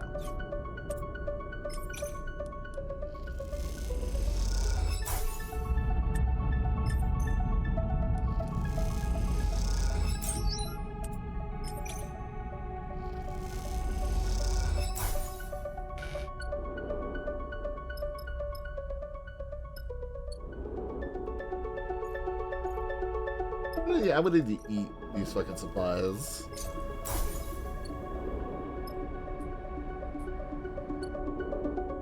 I mean, I'm gonna sleep. I'm gonna citizen sleep days, because I think I should have those dice. Now, please be good. Ooh. Oh my. Oh fuck yeah. I think we got it. I think we got it for me. Yeah. These are all gonna be positives.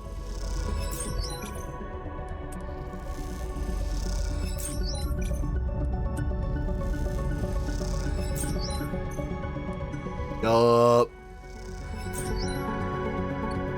Alright, cool. Back we go to the dark side. That's the last time we're going to Helion's Gate.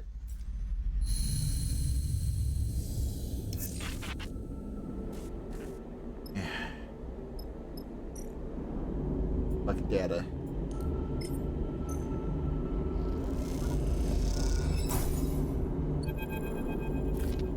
You're waiting for what feels like a long time. Judy insists you can't help, so you feel yourself floating in the baking heat of the HabPap mainframe while she taps away to the terminal.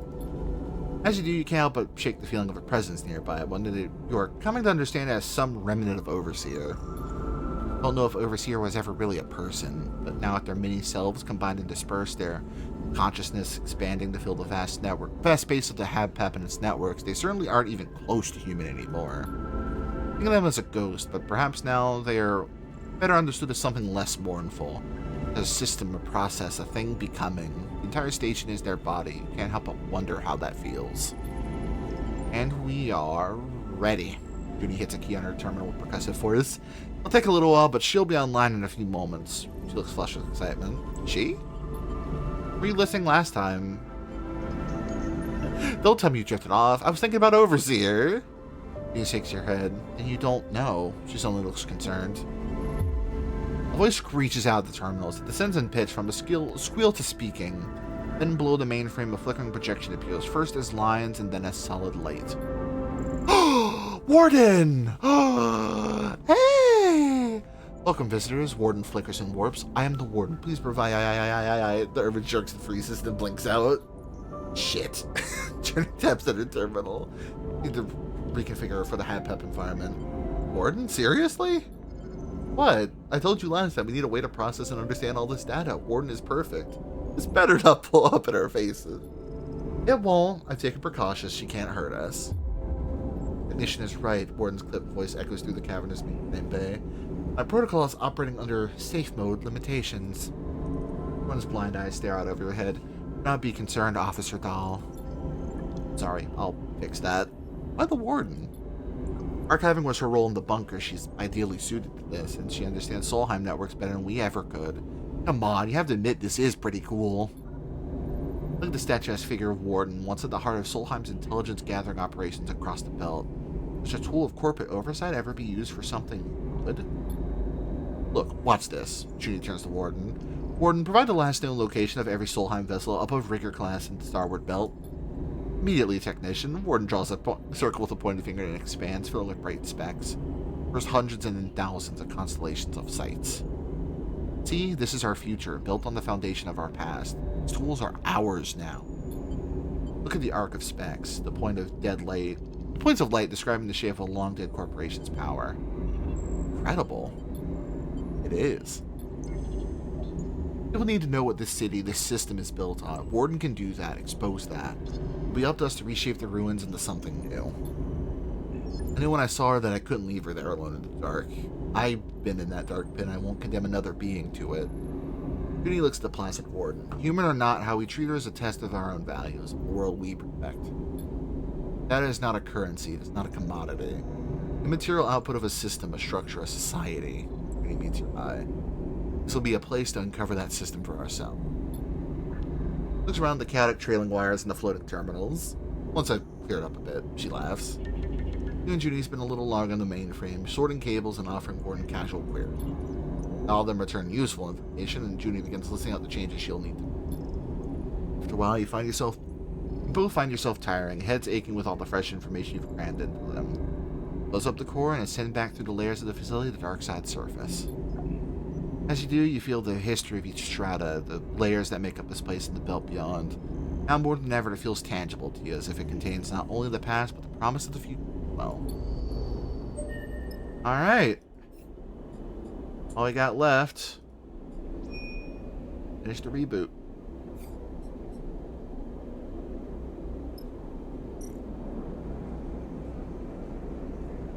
Ooh. How is this gonna go? You need to be rebooted to have any chance of surviving, but the outcome is unclear. Step will mean big changes no matter what happens. Start action. We gotta get Flint in on this, rather. Reboot ready. Turn Seraphine's coin over and over in your fingers as you stand in Flicker Row. Crowds pushing past on their way to whatever future awaits them. Fingers glide over the worn metal as you imagine Tala's have in moments of anticipation. Perhaps others, before the coin came to be Tala's, have repeated the same ritual, the same nervous routine. Their fingers were human, born, not made. This intrusive thought makes you slip the coin into a pocket quickly as if it had delivered a shock. You hear a hiss and the door of the shop slides open, revealing Ankita. Your eyes scan the crowds almost defensively before she spots you there and nods in your direction. Hey, Ankita. Looks around for a moment, then approaches you. She looks tired, but her stubborn ferocity bubbles under the surface. Bliss is waiting for you. She nods back toward the shop, which I guess is why you were hanging around out here. Nervous? Of course. Looks around at the crowd. Look, Sleeper, if you want my advice, you have to find a way to keep up with yourself. Change is constant, but sometimes you can get left behind. Akita looks away, the signs of Flicker Row reflected in her eyes. I just remembered I owe you an explanation. I promised to tell you why I wanted Utsaba out if we managed it. I guess I'm not very good with promises. Why did you? I grew up here, Sleeper. Did you know that? Doesn't wait for an answer. After I came to the belt, after Bliss and I... pauses, not wanting to say it. When I had nothing left, this is where I came, and when I got here, my home was gone, she grimaces. Utsaba bastards had destroyed it, strangled the life out of it. Looking for something to fight for on my own terms, Darkseid became that for me. Sighs. That's all you're getting. Promise kept. Akita looks over her shoulder. Look, Bliss wouldn't be happy if they saw me out here chatting to you when you're already late for your appointment. She smiles to herself. I don't need more reasons for Bliss to be unhappy with me. Grabs you by the shoulders and steers you toward the shop's entrance. I'll catch you after, don't you worry. Pushes you toward the door and then turns away and disappears into the lights of Flicker. Take a final moment and then wheel yourself inside, leaving the glimmering lights and the shifting crowd behind. Bliss is perched at a console. They turn as you enter. Finally, they smile weakly, make me think you wouldn't show. Oh, Gita. Oh yes, Bliss looks away. We're talking again. She has a lot to do and she needs the backup. I don't think Ankita does very well unless she's busy, so it's for the best. Bliss shrugs. I don't think she'll ever change, but people surprise you sometimes. They smile tentatively. Anyway, Bliss sighs. This is not what you're here for. We need to focus on the reboot. Your Seraphine told you, but everything is ready. Bliss gestures the two couches of straps, freshly built connectors, bundle of wires on one end. Hope it'll be comfortable for you both. Where's Flint? Just getting some air. Let's go. Flint leans in the open doorway, watching you both. Their pale face looks even more drained of color than usual. Flint comes inside the shop and nods to you. Let's do this. They take a shaky breath. Ready. Flint and Bliss go silent, and the sound of the crowd outside filters gently into the room, mixing the whine of the air cycler and the hum of the terminals. There's not much more to say. Okay. Begin. This helps you and Flint onto your couches. You settle there and slide your arms and legs under the straps that will keep you in place. An actor with its thick bundle of wires waves above your head. It's hard not to feel exposed, lying here on your back, anticipating what is to come. It's even harder when the memory of waking up this very same ceiling with the bundles of dangling tech and scratch plating forces itself into your mind.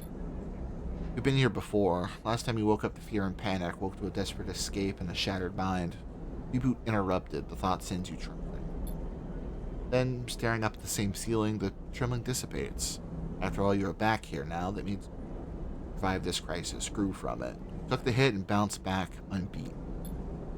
All good there? Bliss's face floats into your vision. Nod. How about you, Flint? You turn your head to see Flint lying beside you, stiff and still. Demands a tight-lipped nod. You know, Flint staring up at the ceiling like you were a moment ago, you feel a rush of sympathy. After all, they haven't faced this before like you have. They are stepping into a future they cannot see. You have been here before. Now you're just completing the journey. Fucking reach out to my boy! Raise an arm, reaching across the gap between the couches, and your hand touches Flint. They do not look at you, but they grip your fingers in theirs tightly. Flint's fingers feel different to human. The thick vinyl skin, the repair patches, the pressure of the vinyl metal skeleton underneath. You know this is what your touch feels like too, and that recognition is like a connection being made. Close your eyes and feel something flowing between the two. Solidarity so embodied that it reverberates and connecting you to the terminal. Liz's voice already feels distant. The cold click of the connector, the sense of flowing data. I'll be here when you wake up. Oh, the fucking fade out with the music. Urgh. In the dark, you feel restless. Shuffle your fingers, adjust your position against the couch. It takes you a moment to notice the sound is gone. The rumble of the crowds, the hum of the machines. This detail unsettles you, and so you search for reassurance. Think of Bliss's words. I'll be there when you wake up. You focus on them, on the possibility of waking up, of being somehow renewed. But what would that renewal look like? Your eyes blinking into the lights of flickering. Oh, Bliss, Seraph, and a renewed Flint beside you. What then? Dark side. Station, yes, with its thronging thousands. Where else to be but the heart of the Starward Belt as it transforms? Put yourself in the city station, just outside the store perhaps, among the bright signs, or higher in one of the ramshackle towers that look down on the ceaseless flow of dark side. The projects, the possibilities make themselves known to you, the neon paths that curl and split and branch across the dark surface. Choose one. Seraphin and a crew.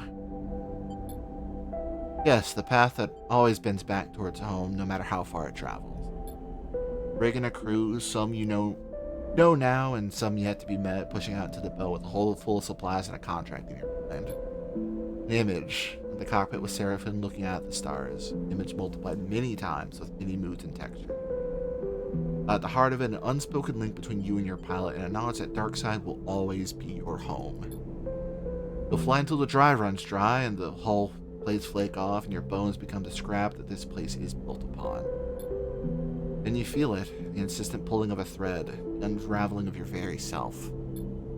Reboot comes on slow and icy seeping into your mind. Little pieces of you flake off in the flow, fading with distance. Hear a voice, Bliss's voice, so far away now. You reach for it, stretch your every sense toward a familiar warmth. I'm starting the reboot. There's a whisper into the wind, pulled away from you the moment spoken. On the other side. All of a sudden, you wish you could make it stop. The incessant entropy of time, the tumbling of rocks through space, getting further apart each cycle, disappearing into the vacuum ahead. Of cells, the degradation of code, the corrosion of rotten rust. Wish in this moment to freeze it all so you might hang on to it, preserve the warmth, the light, the softness at the heart of things. This thought grips you, tears into you like fever. Feel the ice creep again and know that everything will be lost. If not now, then mere moments away. But you feel it, impossibly. Seraphin's coin, worn smooth by worry, turning in your hand. Time has been pressing that coin by hands, by fingers. Your infinite record of transient touches, each one shaping it in some small way. It is worn and worthless, it is bent and broken, and it is beautiful in all of those things. Ooh. Fucking water.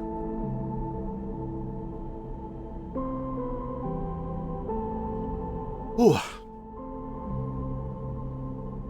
You can't tell this is kidding me. A lot.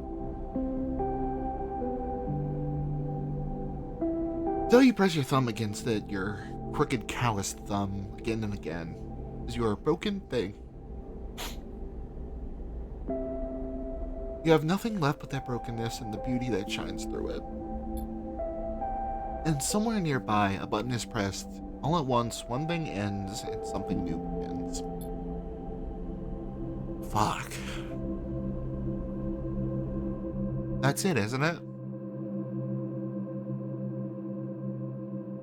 If you hit that fucking credits on me, I would be so pissed. Fuck. Jesus. Ugh. Well, that's just like the first one making me cry on stream. Fuck. What a good fucking sequel. Jesus.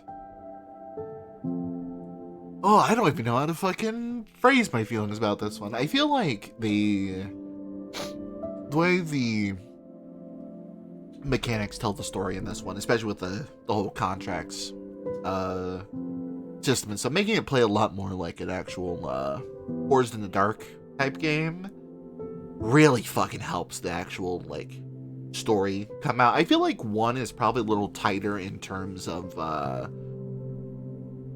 like the individual character storylines, mostly because I feel like the outside of the drives, you really don't get to see, like, outside of the contracts that you like recruit them during, and like very scant times otherwise, you really don't get to see a lot of the other crewmates that aren't like Bliss or Flint or like Cadet, because they have like very and Junie, like, because you don't see Eugen outside of his drive. You don't ever see fucking Nia or Femi all that much. Like literally outside of like 2 lines of dialogue, if you that's like my biggest criticism, I would say, of the writing of the game. But everything else, holy fuck, it is so good. Oh, having to read it out too, and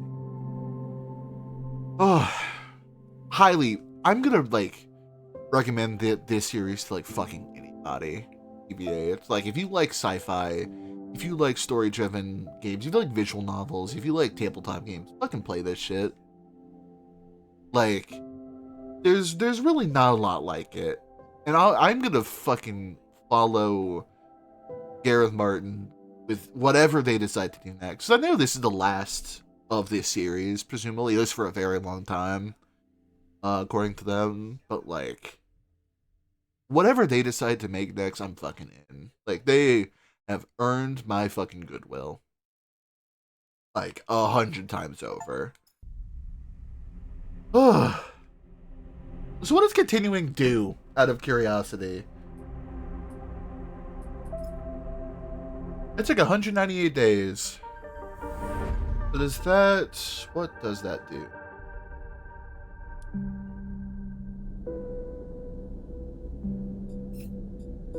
It takes you right back before the reboot. You don't get any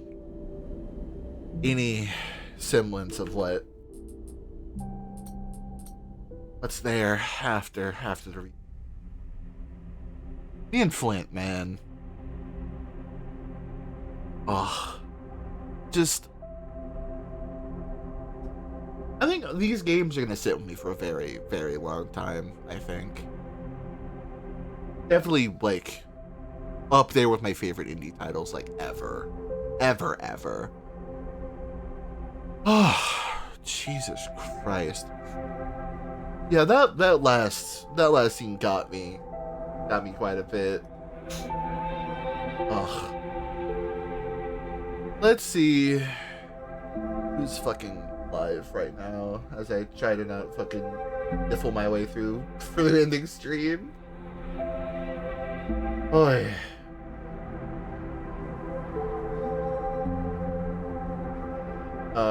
We haven't raided Karma in quite a while. Let's go raid Karma.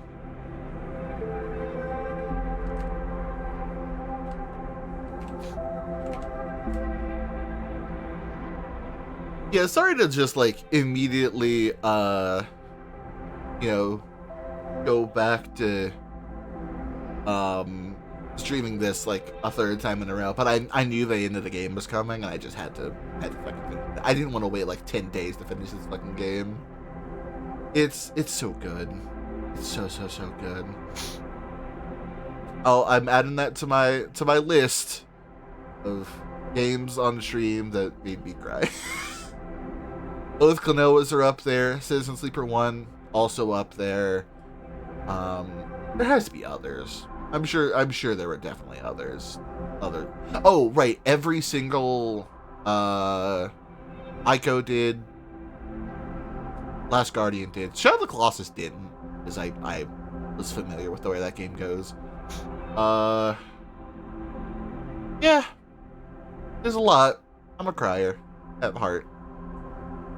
Anyhow, I hope you all have a good rest of your evening. I'll see y'all on Tuesday for more, Tuesday and Friday for more, Prince of Persia. And we'll probably start getting that one going and ready to wrap up. I hope you all have a good time. Have a good one.